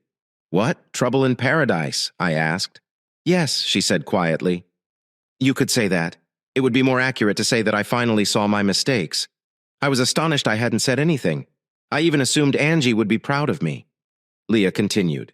"Tommy, I apologize. I regret damaging our marriage. I understand it wasn't flawless, but at least you tried, while I just quit. I was caught up in Susie's world. It took several difficult events to bring me back to reality. Leah, I do not want to hear about your wild life." I admitted that was a cheap remark, but I couldn't help it. She earned it. "What?" "No, that is not what I intended," she said. "I was talking about something that made me realize what I had become. We are divorced. You don't need to tell me." I said, I'm sorry, but I think I do, she insisted. My selfishness harmed everyone. I was the one who hurt you the most, even if I didn't recognize it then. I need to tell you that you were correct. Right about many different topics. You were accurate about how my association with Susie was affecting me, to ourselves and our marriage. I wished I had seen it back then. You did not go blindly, Leah. I said, you knew what was going on and where it was going. Yes, you are correct, she conceded. I briefly followed her with my eyes open. I was caught up in the excitement, but it didn't last long. I continued going deeper until everything came crashing down. Approximately 6 months after our divorce was finalized, my imaginary world came crashing down after a particularly bad weekend. Do you remember Theo Hawthorne, my date for the Christmas ball? I nodded. Susie had been seeing his elder cousin, Bryce Hawthorne. They were attending the Christmas ball together. I'm sure you spotted them, she said. I remembered. Yes. He's almost 20 years older than her, I recall. He's also incredibly affluent, she added. So Susie believes she's landed a wealthy partner, but this man has a darker side. He persuaded Susie to occasionally provide entertainment for some of his friends. She attempted to convince me to join her for one of those weekends. I'll always feel humiliated. I let her talk me into doing something I should not have, after 2 days of doing things I never imagined I would do. I looked at myself in the mirror. What I witnessed appalled me. I watched a woman who sought after cheap thrills, sacrificing everything she ever valued. I was crushed. I not only ruined my marriage, but I also lost all respect for myself. I can't tell you how ashamed I felt talking to my family and the few friends that still communicated with me. They all expressed their emotions and reminded me of how terribly I treated you. I realize it's too late, but I want to apologize. I am sorry I did this to us. I'm sorry for destroying our shared dreams. You may not want to hear this, but I still care about you. So what about Theodore? I asked, trying to remain calm. Leah offered a faint smile. Theo and I began dating shortly after that weekend. I was a mess, and he found out about it from Bryce. He checked on me several times to ensure that I was fine. Despite being around 10 years older than me, he is not a sugar daddy. We've been dating casually for over a year, but nothing serious. Leah huffed a sour laugh as she talked about Theo and his employment in the city. Lights and strobe lights. It's difficult to be serious when he's constantly surrounded by girls. Yes, I said, it's difficult to maintain a committed relationship with someone who is open to other choices. Leah's face sank, and it appeared that she was about to cry. Don't think I don't see the irony in this, she remarked quietly. Right now, I'm simply trying to put my life back together. I know exactly what I did and what I lost. Tommy, I am afraid I will always adore you. I know we will never be together again, but I did want you to know. Okay, thank you for your apology, and you're correct. We will never be together again. It shouldn't surprise you, given that it was you who attempted to destroy me. You threw me, and the affection I felt for you faded like if it were nothing. So no, we will never be a couple again. Actually, the thought of getting back with you makes me nauseous. Besides, I replied to calm myself, I'm finally starting to move on and doing okay. Is that the gorgeous blonde you were with at the ball, Angie? Leah inquired. I chuckled. No, we're only pals, friends with benefits. I scowled at my ex-wife. This is none of your concern. I apologize. It's only that I witnessed her kiss you and give you her tiny token. I apologize, Tommy boy, but I could never compete with someone like her. Even Susie would have been. You are wrong, I interrupted. Neither of you could ever compare to Angie, and it's not because she's so attractive. It's because she possesses something neither of you does. Character. She isn't flawless, but she would never betray someone she cared for like that. She would get divorced before she ever cheated. Even with that, Leah, before you destroyed my heart, you were capable of outperforming Angie. You would have won each time. Yes, right. Leah snorted. Leah, until I met Angie. Most people would have claimed Susie was the most beautiful lady I knew. They'd have been wrong from the time you said you loved me. Nobody compares to you. I never made a move or flirted with Susie after we were together. You were the most lovely and stunning woman I had ever seen. At least to me, you were.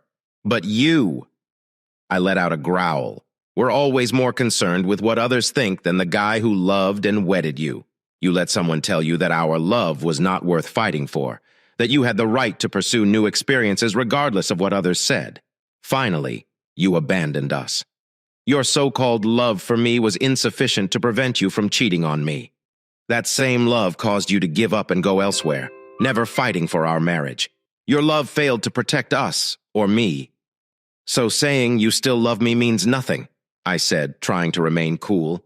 I can do without that kind of affection.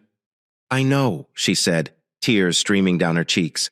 I'm sorry, I continued, but I'm not sure what you were expecting or hoping for from this visit. I would wish you a happy life, but that would be a lie. My Christmas desire is to never think about you again. Thankfully, I am getting there. I hope Susie gets what she deserves. Leah stood up and moved silently to the door. She opened it, then stopped. Even though she wasn't looking at me, I could see her shoulders quivering as she cried. I apologize, Tommy boy. I know it doesn't seem like much now, but I really am. I hope you meet someone who loves you the way you once loved me. I started to say something, but the only thing that came to mind was Merry Christmas or Happy Holiday, and those seemed really hypocritical. I silently watched my ex-wife leave. Perhaps it was my shame over my behavior with Leah, or maybe I was missing Angie and Erica so badly that I ended up in a Santa suit back at Sacred Heart on Christmas Day with a lot of mixed feelings in my thoughts. I needed a dose of realism, and I received it.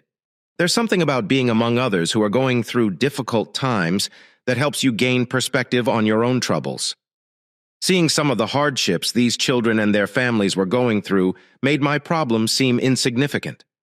That was not to say that my divorce's frustration, hatred, and grief were unimportant. It simply put it in perspective. It wasn't so overpowering. My affections for Angie and Erica were very obvious.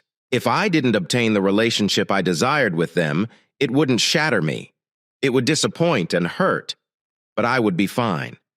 Watching a little girl wait for a kidney transplant or looking into the eyes of a father whose young son has cancer puts everything in perspective. On New Year's Eve, I welcomed Angie and Erica back to Brownwood with calmness. Unfortunately, my tranquility did not continue till midnight. Angie had returned from Dallas feeling tense and unhappy, but she began to relax as the night progressed. We convened at Mrs. Harper's house, which is just down the block from Angie's. Angie viewed some folks in her community to be both friends and neighbors. Surprisingly, there was no one from the gym. Angie seemed to keep her personal and professional lives quite separate. I was shocked to find Erica still awake as midnight neared, until Angie told me Erica's secret. She explained that Erica had taken a lengthy nap that afternoon so she could celebrate the new year with me. As we began the countdown, Erica made certain that I was holding her. At midnight, we all yelled simultaneously, "Happy New Year!" Erica bent over and kissed her mama before kissing me on the cheek. "Now you have to kiss me," she added, giggling. I made a big deal of kissing her on the forehead as she squealed. "You can now kiss Mama." I laughed and replied, "I don't know, Goldilocks. You never know what happens if a princess kisses a bear. Tommy Bear," she squealed. "That only happens to frogs." My buddy Molly's mother claimed she had kissed a lot of frogs but only received warts. I nearly choked laughing. Angie giggled at first, then Mama Bear emerged. "Maybe we shouldn't hang out with Molly's mother for a bit," Angie stated severely. "Okay, Mommy," the munchkin responded. "Are you going to kiss Tommy Bear?" Angie leaned over to give me a brief kiss. It appeared to satisfy Erica, but not our viewers. Mrs. Harper smiled as she removed Erica from my arms. "It was time for the little ones to lay down," she declared, turning to tuck Erica into one of the back bedrooms. She murmured to Angie, "Give him a real kiss," as she departed. Angie turned and gazed up at me with blue eyes. I noticed a humorous expression in her eyes before she approached me.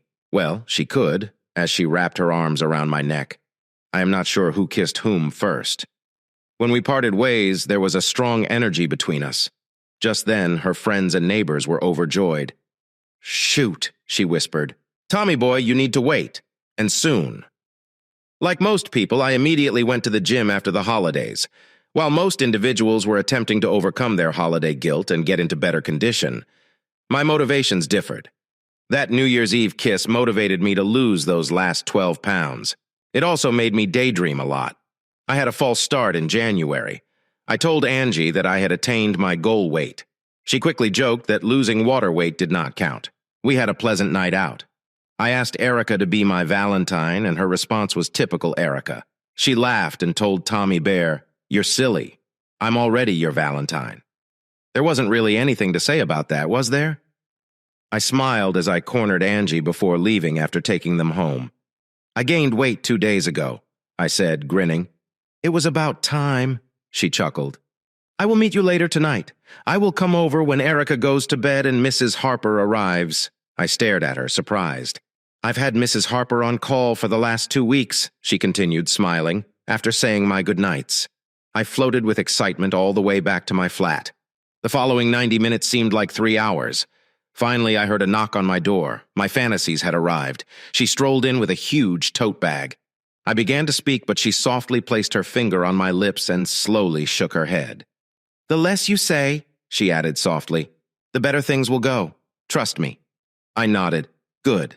Now pick a chair to sit on and become comfy." "Oh, I nearly forgot," she remarked, handing me a CD and grinning evilly. "Be a sweetheart and put this on the stereo. I'll tell you when to start it."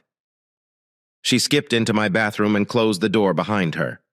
I attempted to relax, but I could feel my heart beating as I settled into an easy chair. Several minutes later, I heard a pleasant voice call out from the restroom, instructing me to start the music. I was astonished to hear the music's throbbing beat. Angie strutted out. She was dressed in a blue and silver cheerleading attire, including a tight sweater top and a short skirt. Tommy boy? She looked just like a cheerleader, with her hair pulled back into a golden ponytail with a big blue ribbon. She whispered, "That was your prize for your hard work and perseverance over the past year, not only for reducing weight, but for your commitment to Erica and myself. I know you've been pushed to the point where you can't stop yourself from touching me. You've demonstrated that you will keep your pledge not to take from me what I won't give you. Tommy, you continue to surprise me." "I can't," I answered, shivering. "No," she responded. "You cannot. But I can. This isn't a reward for you. This is for me." I feel I got a tiny peek of that experience. I was struck hard by the thought that tomorrow will bring a significant change between Angie and me. It terrified me. She leaned in and gave me a deep kiss. She then looked at me, as if she had a question. "Since before the Christmas ball," I replied, still thinking. "I couldn't think of anyone except you." She offered me a nice smile. "I agree." I was shocked. "What?" "No, Angie." I promptly rectified myself. She glanced at me with confused emotions. "Oh, no, Daniel. Not since before I purchased my ball gown. He acted terribly that night, even though we weren't together. He can still be possessive. Thinking about being with you over the previous 2 months has been more exciting than I expected, especially after the New Year's Eve kiss." I understood that we were doing more than just thinking about it. The waiting made me feel more nervous than I had in a long time. "I'm sorry for crossing the line," I said. She chuckled a little and smiled. "I'm sorry too." I attempted to settle my mind. Angie giggled, then covered her lips. "Erica is seeing Mrs. Harper tonight." She mumbled and nodded. "We have some time." I grunted as I attempted to stand. Angie still wrapped around me. We both giggled as I hauled us into my bedroom. I turned on a little lamp and began setting Angie down, much to her amusement. She laid back and grinned at me. "What?" she inquired jokingly. "You are the most incredible person I have ever met," I said softly. "This is the finest gift I've ever gotten." We spent the night together, close and pleased, after we laid in each other's arms. "Tommy," she muttered gently. I assumed she was joking, or was about to say something ridiculous, but her question shocked me. Was it all you hoped for? I wanted to shout and ask if she was serious. How could she not know? She had given me the most amazing night of my life. How could someone as gorgeous and strong be so unsure? Then I realized I hadn't known her as well as I thought. Even though she let me into her life and I know her better than most, I still formed assumptions based on her appearance and behavior. She was vulnerable. I paused to consider how to respond. I could tell her how wonderful tonight was and allay her anxieties. Or I could tell her the truth, even if it made me feel vulnerable. But she had opened herself to me, and I prayed her reaction wouldn't be hurtful. "Yes and no," I said softly. She stiffened. "Angie?" I exhaled. "Yes." It exceeded all of my expectations. Being with someone you fantasize about is uncommon, but it isn't the most significant factor. Now I'm frightened to hear what she said. trying to make a joke, making love to the woman of my dreams. I said. Angie was silent for a time before breathing again. Tommy and I, she began. Relax, Angie, I murmured gently. I am not asking you to feel the same way. I understand you don't. It's disappointing, yet understandable. The first priority on my list is to be with the love of my life. Regardless of what others think, she will remain my ideal girl.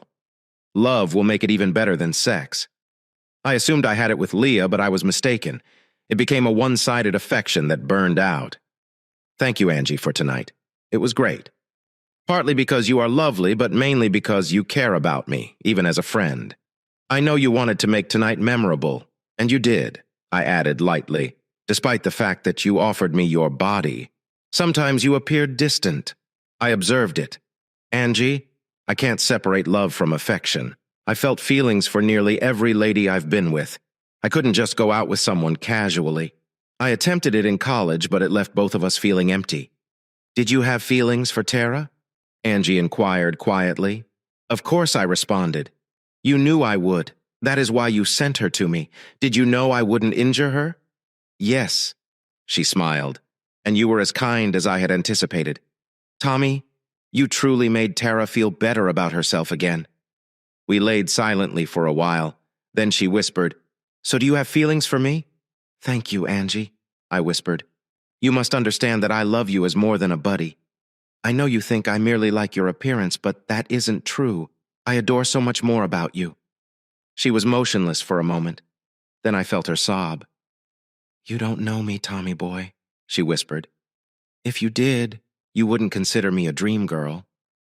We laid in silence. I had no idea how to proceed without further inflicting pain on her. Did you know that I had been married twice? She said quietly.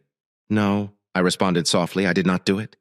The first time happened when I lived in Dallas. Is this why it's hard to return to Dallas?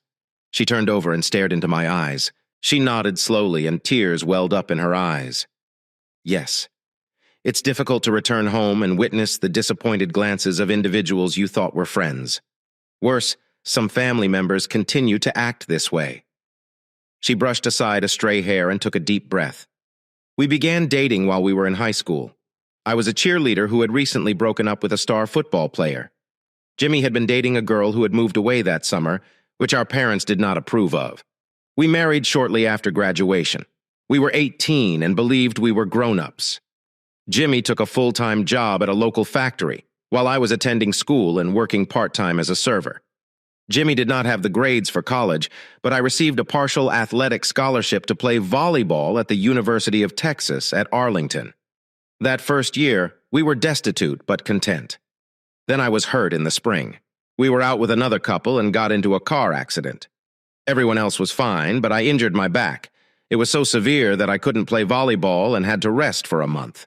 I lost both my job and my scholarship in order to make ends meet and continue my education. I started working in a strip club. I've never been afraid to brag, but this was something else. Jimmy first didn't mind, but after a few months, it began to disturb him. Then he was laid off and everything went sour. He began drinking more, and his so-called friends made matters worse.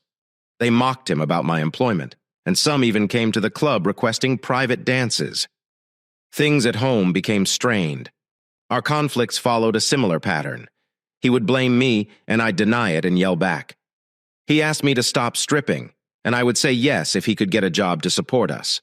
It was a toxic cycle. He quickly grew secretive about his intended destination. I heard he was hanging out with his ex-girlfriend who had relocated back to town.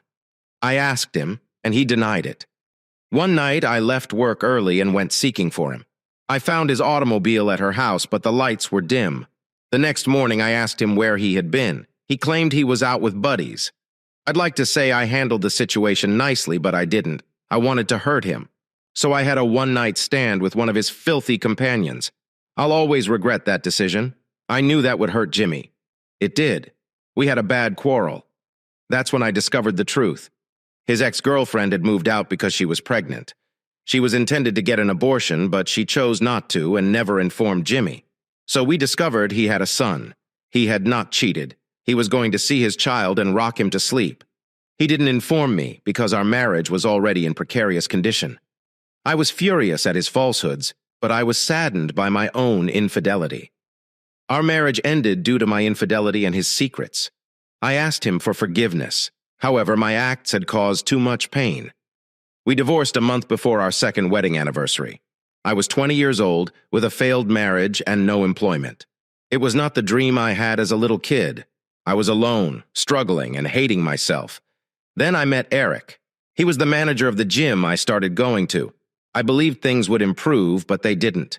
I damaged my first marriage, and Eric ruined my second. So, in the end, everything boils down to this. Isn't it true that once a cheater, you always are? She muttered, "How can anyone love that?" She turned away, and I held her while she cried. After a few minutes, she became quiet, and I suspected she had fallen asleep. I fought back tears after hearing her story. I gently kissed the back of her neck. "Dang, Angie, I wish you could see yourself like I do." Her response astonished me and altered how I perceived her. "How do you see me?" she asked quietly. I nearly missed the fear in her voice. I realized she assumed she already knew what I saw.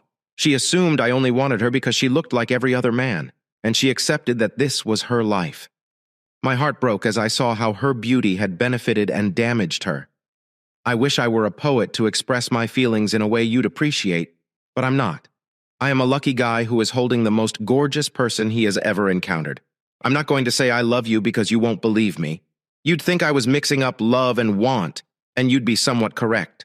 I do want you, but it is more than that. Angie, from what I see, is an incredible woman. Unfortunately, she has difficulty believing it. She believes no man will ever look past her attractiveness. She is mistaken. I really like the way you appear, and I enjoy feeling you near to me. I'll remember tonight because of your lovely kisses. I adore how your eyes light up when you mention Erica, the gym, or anything else you're proud of. I love the sound of your laughter. It makes me grin. No matter how horrible my day at the gym has been, I see how you deal with all of the different people. You're intelligent and tough, yet at home, you're gentle and caring. You're like a mama bear, always guarding your child and those you care about. However, you find it difficult to be strong at all times. You're worried that if you let someone into your life, they'll hurt you or Erica. And this fear makes you feel alone. You understand that your love and passion may overwhelm the man you fall for. You'd be his world, with Erica as the brightest light. You'd be a gift for him, more valuable than anything he could conceive. I could feel your tears when you rested your hand on mine. "Angel," I whispered gently, pulling back a strand of your hair and kissing your ear. "You are an incredible woman. Thank you for tonight. I'll never forget this. You put my hand between yours, and I held you close until we both fell asleep. You remained close. I felt your tears on my chest. Perhaps our proximity reminded you of something unpleasant from your past. Perhaps you were worried. I had disappointed you. These ideas ran through my mind till you gently stroked my face and smiled weakly. "Thank you, Tommy boy," you whispered softly. "I haven't allowed myself to do that in a long time." You snuggled into my chest, and I held you until you fell asleep. As I laid there, I thought to myself, perhaps playing it safe isn't so horrible after all. I can't recall how quickly I fell asleep, but when I awoke the next morning, you were gone. I knew things would change, but I wasn't sure how much. The following few days were unpleasant. I tried to speak with you, but you avoided me. When we eventually spoke, it was evident that you had your guard up. I thanked you for that night and pledged not to bring it up again. You seemed relieved. I saw you and Erica a few times over the next 2 weeks, and everything appeared to be returning to normal after the 4th of July. I wished things had gone differently, but I accepted them. We were pals. But that was it. That night was special. But I knew you could choose any man. Why should you select me? I kept reminding myself that I was the one who could be wounded if things went too far. Weeks have passed. Then something changed. I answered the door and was astonished to see you. You had cried. I instantly invited you inside. "Angie, what is wrong? Is Erica all right?" "No, she's fine. You spoke hastily, Tommy boy. I need to ask for a favor. Could you please hold me tonight? Just as a buddy." You looked up at me, tears in your eyes. "Please, how could I refuse?" I carried you to the couch and held you as you wailed. I softly caressed your hair till you settled down. Now, would you like to explain me what is going on? You were silent for a minute before speaking. Eric called. You whispered. You took a moment to gather your thoughts before continuing. He stated he's moving back to town and wants to be a part of Erica's life again. After 3 years, he still wants to be a part of her life. It is not fair. You cried, and I soothed you. I suggested you talk to a lawyer. That is something I cannot do. You replied, shaking your head. I will not prevent a parent from being there in their child's life unless they are hazardous. Eric knows I will not keep him away. I need to protect Erica, but I'm not going to stop him from attempting to be her father. I could not do it to her. You cried harder. It's extremely unfair. Why did he have to return now? Things were shifting. How are things changing? I requested softly, hoping to be a part of the change. You glanced into my eyes and sighed. I apologize, Angie, but I'm not sure how our relationship is right now. I stated you nodded and added, I understand and I apologize for being so distant lately. That night was more than I'd expected. What really mattered was how close they were afterwards. And then I'd tell you what startled me, Tommy boy, other than Eric. Mrs. Harper is the only person I've ever told about my background here in Brownwood. That night I felt so relaxed and protected that I shared those details. I woke you up. Angie shocked me by blushing slightly. She gazed into my eyes and I saw a maelstrom of emotions. It had been a long time since I had experienced something like that, not since our first year with Jimmy. To be honest, Tommy boy, that terrified me a lot. I knew I was crossing lines, but I had no idea how much. You stated that you were unaware of the current status of our connection. I wish I could tell you, but I am not sure either. I know I love you as a friend, but might we strive to be closer? I'm not sure if you could manage it without wanting more. Honestly, I'm not sure I could handle it. That night changed things, but I'm not sure exactly how. Then Eric calls, and all of those emotions only add to the chaos. I'm not sure how I feel about Eric now. I loved him since I married him, but he injured Erica and me, and my feelings have shifted. Tommy boy, I'm afraid. What if when I see him, I realize I still care about him? How do I tackle this? He left us once before. I apologize, Tommy boy. I'm a tangle of emotions. I'm attempting to be tough and protect Erica and myself, but I'm failing. I need somewhere to think, a location where I feel protected. I understand it's unreasonable to ask you to assume that position without knowing where you stand. I feel humiliated, yet that is where I am right now. I gave her a careful look inside. I opened my arms and she hugged me close. I held her while she wailed gently. I tried not to think about how comfortable she felt in my arms. I kept my emotions in check. It was going to happen sooner or later. Brownwood isn't very big, but I still went to the gym 3 or 4 times a week. It was no surprise that I ran into Eric there. What surprised me was the way he looked. He looked stunning, like a model. If I was apprehensive about being with Angie before, I was even more unsure now. How could I expect to compete with guys like Daniel Pickering or this guy if they looked like that? They resembled masculine models. Reality hit me hard, like a rain. That is my justification for acting like a jerk. My other justification was that Eric Miles always seemed to bring out the worst in me. He was standing near the weights with others around him. A few men and women stared at him, imagining things. The tone in the room was tremendous. I recognized a few guys and knew I needed to go. I noticed Rob Sutherland and Marcus Dixon chuckling at something Eric said. I had never seen them at the gym before, but I'd heard they were regulars while Eric was there. I suppose his return renewed their interest in the gym. I knew Eric was back in Brownwood that day. Angie was in my place that evening in my arms. Her ex-husband's homecoming had left her deeply rattled. Her normally steely exterior had been replaced by a terrified young woman. Eric spent several weeks with Erica. Angie stated that it was evident Eric had motivations other than wanting to be with his daughter again. She said he was deeply remorseful for his behavior. Every time he visited Erica, he implored her to forgive him. One evening, while holding Angie, I asked her whether she was thinking about returning to him. She paused for a time before responding, "No." But she was astonished by the feelings she still had for him. After my encounter with Layla last Christmas, I could understand. I just embraced her and promised her everything will be fine. I was a buddy and a secure place for her to go. In some ways it was an honor, but in others it was quite difficult. I held a stunning woman, but I couldn't kiss or touch her without jeopardizing her safe space. In short, it was difficult. When I heard the voice, I had an emotional maelstrom in my thoughts. Tommy boy. Oh no, Brandon. Tommy boy, come over here. I turned and saw my friend's cheerful face. We had never been particularly close following the Angie incident, but we remained friends. He smiled genuinely. Sutherland and Dixon were most likely responsible for my marriage's failure because he was unaware of it. I approached them and noticed diverse expressions on their faces. Rob gave me a smug, sarcastic grin, while Marcus looked at me calmly, making sure I wasn't a threat. Eric gave me a sarcastic smirk as he looked up and down. I tried to manage my thoughts as I anticipated a confrontation. "Hello, Tommy boy," Brandon spoke pleasantly. "This is Eric Miles. He used to own the gymnasium." "Yeah," I replied calmly. "So I have heard. So you are the legendary Tommy Bear?" "My daughter cannot stop talking about this."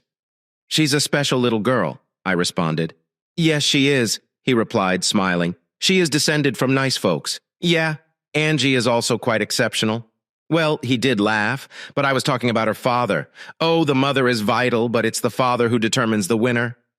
His manly remark elicited several chuckles. He grinned maliciously, indicating that he had hit a nerve with me. I could feel my repressed wrath growing. Even if I won the fight, I knew it would not go well for me. Any arrest would jeopardize my position at Snooze. Aside from the adverse press, they did not allow criminals to access our clients' sensitive data. Damn it, I thought to myself. I'm about to go into trouble again. This time I realize there isn't much to gain. It will just make things harder for Angie. "I must admit that I am startled," he continued. "I assumed you'd be bigger, scarier, perhaps with more hair. But you're like a giant teddy bear." I said, "I'm not one to scare people or break hearts." "You aren't what I expected either," he said. "I expected you to be slimy and easy to detest, someone who abandoned his wife and baby to pursue an elderly rich lady. Maybe I should work on my manners," I shot back. "At least I didn't have to vow to lose weight just to obtain a date." He sneered. "I've heard about your deal. That's quite sad. You heard something wrong. The only thing I gained from losing weight was holding your ex-wife while we danced at the Christmas ball. But I did like the goodnight kiss. You could have had more if you'd played your cards correctly." He mocked.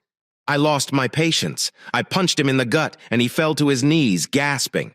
I gripped his hair, forcing him to look up at me.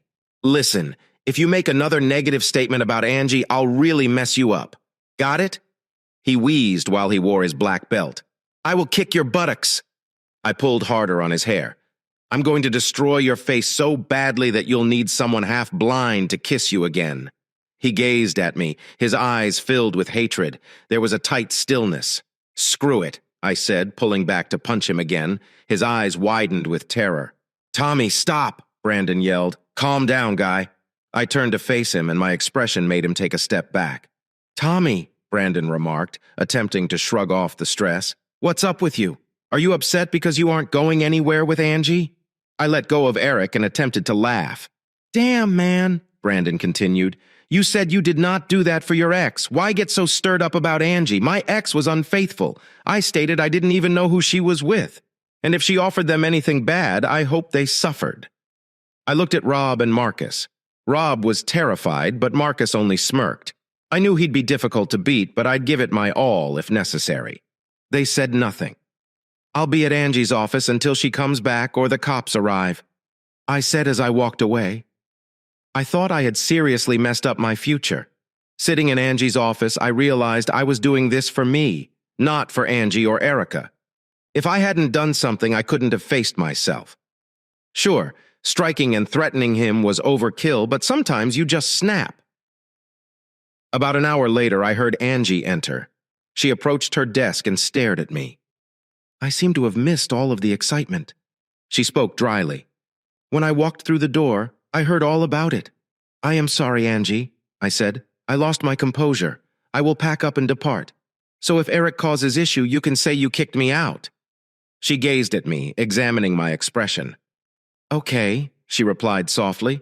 "Perhaps that is a good idea just in case. But I don't believe Eric will seek charges. His pride will not let him. It would be public record that he was beaten up, and he's trying to get me to sell the gym back to him," she added. "It wouldn't be good for him if things became messy. He offered me a reasonable price. Either he saved a lot or sold the goods she gave him." "Are you considering selling?" I asked. "Yes, She spoke seriously. I might heed a friend's suggestion and pursue my dream of becoming a physical therapist. Do what is best for yourself and your daughter, I said, feeling little melancholy. We wouldn't go until the summer, she explained. I'll use the money from selling the gym to attend school full-time. I may become a certified physical therapy assistant by the end of July and complete my bachelor's degree by next spring. We'll stay here for at least 4 more years. I'm happy, I replied, relieved. I'd miss you both so terribly. I should go clean up my locker. I said. I promptly left and cleared out my belongings. I stepped out of the men's locker room. I noticed Angie standing there with a group of folks behind her. Maybe they expected her to throw me out or something spectacular. What transpired was something quite different. I froze in front of her. She had her hands on her hips and looked at me with a mixture of fear and excitement. Tommy, you should put those back in your locker, she remarked. I know I can be cruel at times, but you stood up for me and I will not kick you out for it. Plus, I'm accepting advice from a good friend, she explained as she went closer and hugged me. She kissed me and reminded me of our memorable night together. I dropped my backpack and held her firmly. We only stopped kissing once we heard whistles and cheers from the audience. I felt like I could lose myself in her blue eyes. Mrs. Harper told me I had to be honest with myself about my emotions. Angie then told Tommy that she loved him more than simply as a friend. Her kiss and confession sparked a lot of suspicions. Guys from the gym who I barely knew applauded me. It was weird, and I often worried how to respond. Thank you, I would say. I felt like I hadn't done anything to deserve her affection. It was difficult to believe my luck, but it helped that folks at the gym began dubbing us Beauty and the Beast in a welcoming manner. Angie asked if it affected me, and we immediately reached an agreement. Are you certain it doesn't bother you? She asked. I grinned and embraced her. Angie, I've never considered myself an attractive lad, so I'm astonished so many people have noticed you while you're with a plain guy like me. She chuckled and nudged me. You can't call me that anymore, she muttered, peering deep into my eyes. I drew her closer and kissed her until she groaned quietly. Okay, Angel, I said back, but I know my beauty enjoys teasing her boyfriend, and he enjoys it too. Well, she said with a sly grin, Erica might need to go see Mrs. Harper tonight. Do you believe the Beast can come out to play? Oh, I believe we can organize it over the next few months. I've learned a lot about Angie. The most shocking thing was that, for all of her taunting, she was actually pretty humble. Is it the end? Not exactly. When the ogre captures the princess, life does not just end. Reality sets in. Even the best fantasy cannot disguise reality. Being in love with a gorgeous lady provides both an ego boost and a struggle. It feels incredible to have such a lovely companion. However, there is always the possibility that she will abandon my trust. Hopefully, she will never give me reason to feel envious. But what if she appreciated showing off a little? My insecurities ran rampant. We had trust concerns to go through. Ugly arguments arose at the worst times. On a date, Angie wore a fitted shirt and a short skirt, which drew a lot of attention. When I stated it, she grinned. I enjoy the way this clothing looks, she said pleasantly, perhaps because I'm not wearing anything underneath. I almost choked on my drink. She batted her eyes innocently. I wish I could say it was the beginning of a great night, but it wasn't. Angie never exposed herself, yet she enjoyed herself as I wrestled with my emotions. Normally, her teasing didn't affect me, but that night it did. Most of the guys couldn't stop staring at her, which made me uncomfortable. Angie saw my discomfort and found it amusing at first, but she eventually became upset, and our night went downhill. Every time a guy got close, it felt like there was a needle under my skin. We concluded the evening early. Angie kept it together until we were a block away. Then she snapped. Tommy, what's wrong with you? She yelled. Nothing. I snapped back, knowing it was untrue. So explain me why you're acting like a child who has lost a toy. I'm not sure, I hissed. You seem to be showing off what I believed was mine to everyone else. Her rage grew as she sat calmly, eventually erupting. Screw you, she yelled with tears in her eyes. She moved away and stared out the window, avoiding my eyes. I looked over at her as I drove. Tears flowed down her cheeks and my heart ached. You're a jerk, she said, her voice filled with emotion. I have never given you any reason to believe I am cheating on you. No, I replied bluntly. But damn it, Angie, we just started dating. Seriously? Some days it's difficult to believe you're with me. I realize I don't deserve you, but I don't need to be reminded. Tommy, you can have any guy you want. You have to grow up and quit being insecure. She barked. I'm with you because I want to be with you. You need to grow up and quit acting like a child. I turned and glared at her. I could feel my anger mounting. So let's get this straight. When you're having a difficult day or feeling depressed, worried, or unsure, you turn to me for consolation. But when I'm having a rough day or feeling uneasy, you advise me to grow up or become a man and get over it. Is that correct? Remember when you came to my apartment angry, hurt, and terrified because your nasty ex-husband was back in town? Should I have advised you to grow up and behave like an adult instead of soothing you? Should I have simply advised you to toughen up and deal with it? Is this what I'm expected to live with? My penalty for dating a beautiful woman is to be there for her when she falls, but I'll be on my own if I fail. Is this what I should expect if we continue together? How much worse would it be if we stay together for a long time? If that's the case, I'll need some time away from this. I need to think about whether this is worthwhile or not. Angie looked at me silently. I noticed rage, disbelief, and something more on her face. We drove the rest of the way to her house silently. When we arrived, I drove into the driveway but did not get out to open the door. She gently exited, turned, and glanced at me. Tommy. She began quietly. Please, Angie, I interrupt. I need some time to think. I will call you in a few days. I drove away, leaving her lips open. I hadn't been back in my flat for more than 10 minutes when I heard a knock at the door. I didn't want to respond, but I knew it would be childish. When I opened the door, I was surprised to find her face filled with pain. I instantly reached out and she embraced me tightly. Tommy, don't shut me out, she whispered. Not for days. Tell me what your heart has to say. I might not want to hear it, but I can manage it. Please don't give up on us. Do not give up on me. Tommy, I am so sorry. I'm sorry too. I responded with a whisper. She leaned back, holding my face in her hands and staring into my eyes. She whispered quietly, Tommy, you were correct. I rely too heavily on your strength and security. I wasn't there for you when you needed it or when you needed confidence. I acted coldly. I apologize. You did not deserve that. Please understand that this is not an excuse, but it is how I have been since Eric left. It's my way of safeguarding Erica and myself. Please, sweetie, understand that this is new to me. I am not good at this. What? Apologizing? I asked quietly. She chuckled briefly before returning her gaze to mine. I could sense the intensity of her feelings as she hugged me. That is correct, but I meant us. It's been almost 3 years since I attempted to establish a genuine relationship with a man. It has been much longer since I had a decent one. There are a few things you must accept if we are to make this work. First, I am not Lila. I will never cheat on you. I did that to someone a long time ago, and I will not do it again. If things don't work out, we'll call it quits before anything else happens. I know you are still hurt, and so am I. But give us a chance and you'll see. You can trust me. Second, understand. I will let you down. It is not always on intention, but it does happen. I need you to love me enough to forgive me for what I do. If you can't, we won't make it as a relationship. I pledge to love you enough to forgive you if you fail me. I know you will. It may take me some time to overcome my anger and disappointment, but I will. I'll do it since I know you won't injure me on purpose.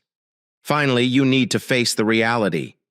Yes, I could simply find another guy to go with, but I choose to be with you. It is your arms. I want you to hold me. I want to hear your voice. Throughout the good and bad, I believe we can have something real here. You appear to believe you are not worthy of me. That's simply not true. You're a good-looking guy with an even excellent personality. You don't know how fortunate I am to have you. Tommy, I found something in you that I thought I had lost forever. My dreams. If we keep continuing in this direction, we might be able to achieve what I wished for as a child. I understand there are no guarantees, but the idea of it happening means a lot to me. I understand that occasionally my taunting disturbs you. The longer we spend together, the more you will trust me. Until then, I will attempt to stop. No, I interrupted, that is unjust to you. Furthermore, it doesn't always annoy me. It's just that certain days I feel so sad, I realize it, and I'm trying not to be too insecure. She grinned up at me before kissing me. We will have to do this together, sweetie. I need to be more conscious of your emotions, and you need to work on being less envious. We will both need to focus on making you feel less insecure." A smile appeared on my face. Angie grumbled and rolled her eyes. "Sex does not solve everything." She giggled and snuggled close to me. "Maybe," I whispered into her ear, "but it doesn't hurt." We both laughed. Working together, we began to address my concerns so that I could be comfortable with Angie's extroverted character. There were numerous limits, comparable to those Leah had passed years before without much concern. The turning moment came when I chose to put as much trust in Angie as possible. I knew it wouldn't be easy, but Angie was not Leah. She had demonstrated her willingness to fight for our relationship, so I felt compelled to try for Angie's sake. She, too, had trust issues to work through, particularly after 2 failed marriages. Then there were the typical trust concerns: rich or beautiful. People frequently encounter this situation when someone falls in love with them, or just because of their appearance or wealth. It's difficult to figure out. There are always people who prefer a luxurious existence or simply a lovely face in bed. It made sense, but it didn't make things simpler. We got closer as we fought our battles together. By the end of spring, the 3 of us, me, Angie, and Erica, were virtually always together. Angie appeared concerned about selling the gym. She wanted to talk with me about it. One day, she giggled, wrapped her arms around me, and kissed me. She pulled back and smiled lovingly into my eyes. We were supporting one another with our concerns and problems, and falling in love was an added bonus. A month later, Angie sold the gym. Today was a bittersweet day. I knew I wouldn't see my gym friends as often anymore. Saying farewell to certain friends was difficult. Brandon's usual witty remarks would be missed. Tara had graduated, but she remained in town since her relationship with Jeremy was becoming serious. They were discussing their future plans. I felt happy for her. Angie sold the gym to Eric for a lesser price in exchange for him relinquishing any parental rights over Erica. Eric signed the paperwork without hesitation. Angie stated that she wants him out of their life totally. She implied that Erica will eventually have a new father who would be her father in all ways. I was still thinking about it when Angie underwent breast reduction surgery 3 weeks after the gym sale. She said she no longer wanted or needed them, and that they reminded her of a past she wished to forget. She appeared even more stunning following the procedure. However, it took me some time to overcome my own new worries about her appearance. Our connection strengthened over time, and I returned to Dallas with Angie and Erica at the conclusion of the summer. In August, we attended a family BBQ where I met her relatives. They weren't as horrible as I expected. The majority were ordinary folks who adored Angie but disagreed with her decisions. Her father supported her, but he disliked her marriage to Eric and despised him. Some family objected because of their religious views or because they remained close to Jimmy. There were several snarky remarks about Angie's history. I initially kept close to Angie, but soon found myself talking with a group of her family. Angie's mother listened silently while Aunt Rebecca questioned me about my background and family. It did not concern me because Rebecca appeared to be on Angie's side. When Rebecca intimated that I could learn awful details about Angie's past, I didn't hold back. I can't believe somebody would say negatively about a woman in front of the man she loves. I spoke loudly. An unsettling silence ensued. Angie's mother's eyes widened, and Rebecca laughed. Soon my words had circulated across the celebration. I was unsure whether I had made a mistake. I felt someone sit next to me and turned to see Angie, looking at the crowd. "So you love me?" She spoke while trying not to smile. "Well, duh," I snorted. "Angel, I would say it in public if I thought it wouldn't embarrass you." She grinned at me. "Yeah, that might get awkward soon," she said. "People are now asking me when we'll get married." "Not if I knew the answer," I said softly. "I intended to ask during halftime of a Crusader football game this fall." Her head swung around and she peered at me, our hand covering her mouth. I noticed tears in her eyes. "Really?" she whispered. "Yes," I said, "but I want to be certain of your response before asking in front of so many people. I don't believe I could take being turned down." She glanced at me, and I wasn't sure if she was terrified or excited. I peered out into the mass of Angie's relatives. "No guts," I heard her whisper gently. I could question you here in front of your entire family and friends, but I'm afraid your answer would cause difficulties between you and them. I would not do it to you. What do you mean if I say no? Yes, but even if you say yes, things could get bad.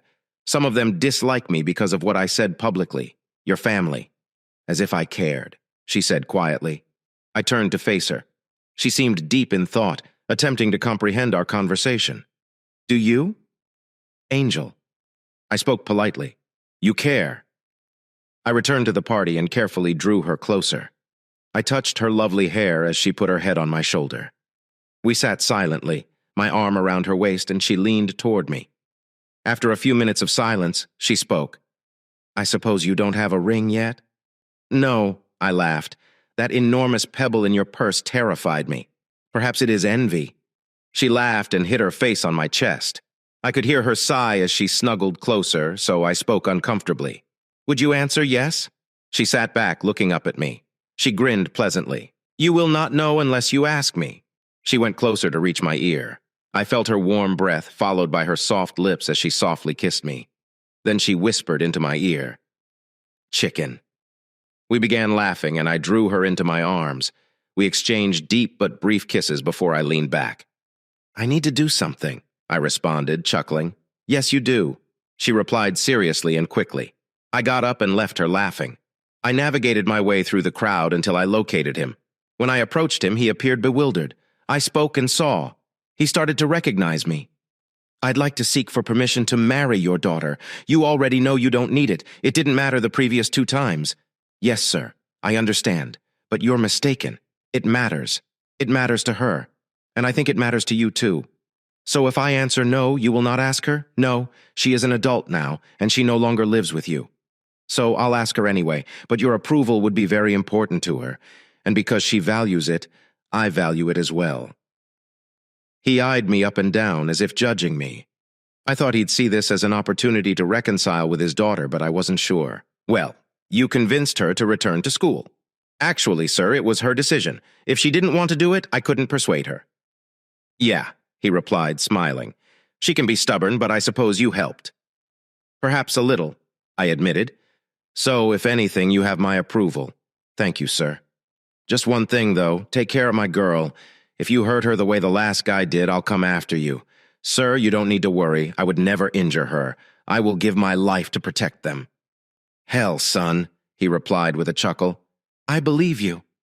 As I headed back to Angie, I noticed a small throng gathered around her.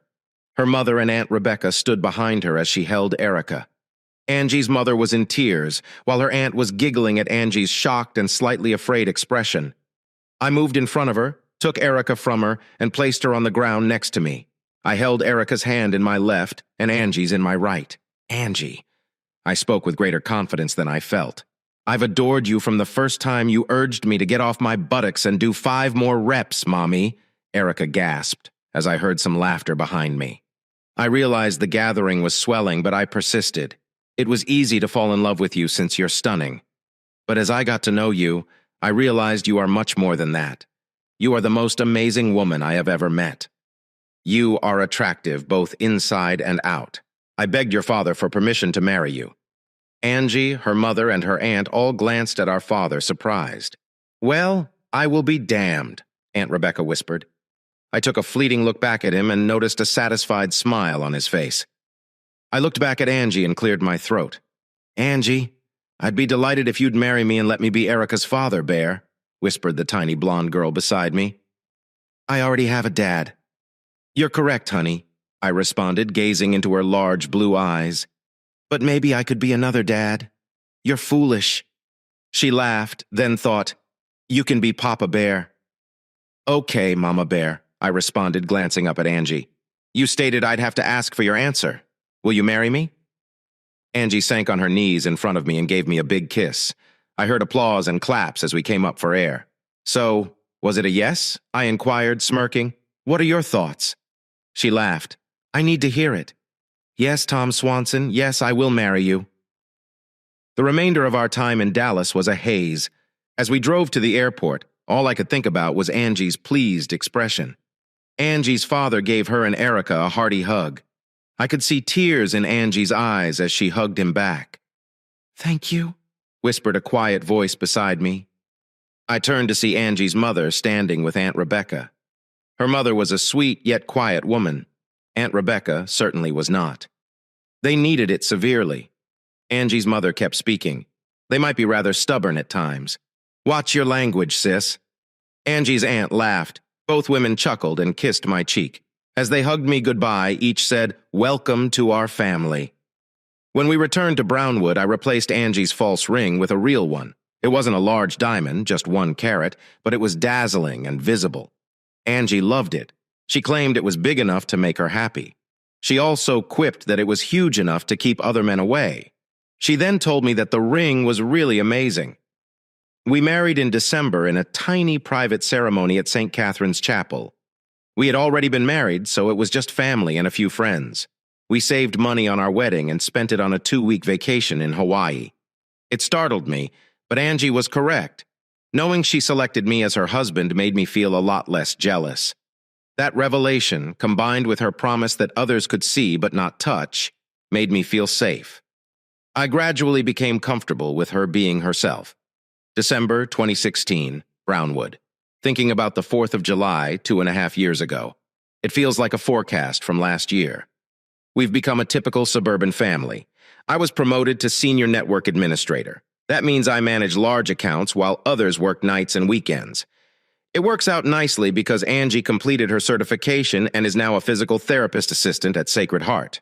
She graduated and began the DPT program at St. Catherine's. Thank you for our increased revenue. We recently purchased a 2-story, 5-bedroom, 3-bathroom home. It's in the Twin Oaks neighborhood, just 5 streets from Angie's first home. It's not a country club, but it is really good. We transformed one of the bedrooms into a private gym. I'm pleased to report that we used all of the fitness equipment in there. I still see Leah and Susie around Brownwood. Last I heard, Leah was still dating Theo. Their connection is on and off. I also heard that Leah lost weight and joined a gym. I used to worry if Eric flirted with her or if they got together. I am still trying to forget that thought. Susie married Bryce Hawthorne and became the trophy wife she wished to be. Angie heard Susie took some infections home with him. I can't apologize because he deserves it. Whatever happened, their lifestyle remained unchanged. People still say he allows his friends and business associates to spend time with her. Perhaps that is the life Susie desired, or perhaps not.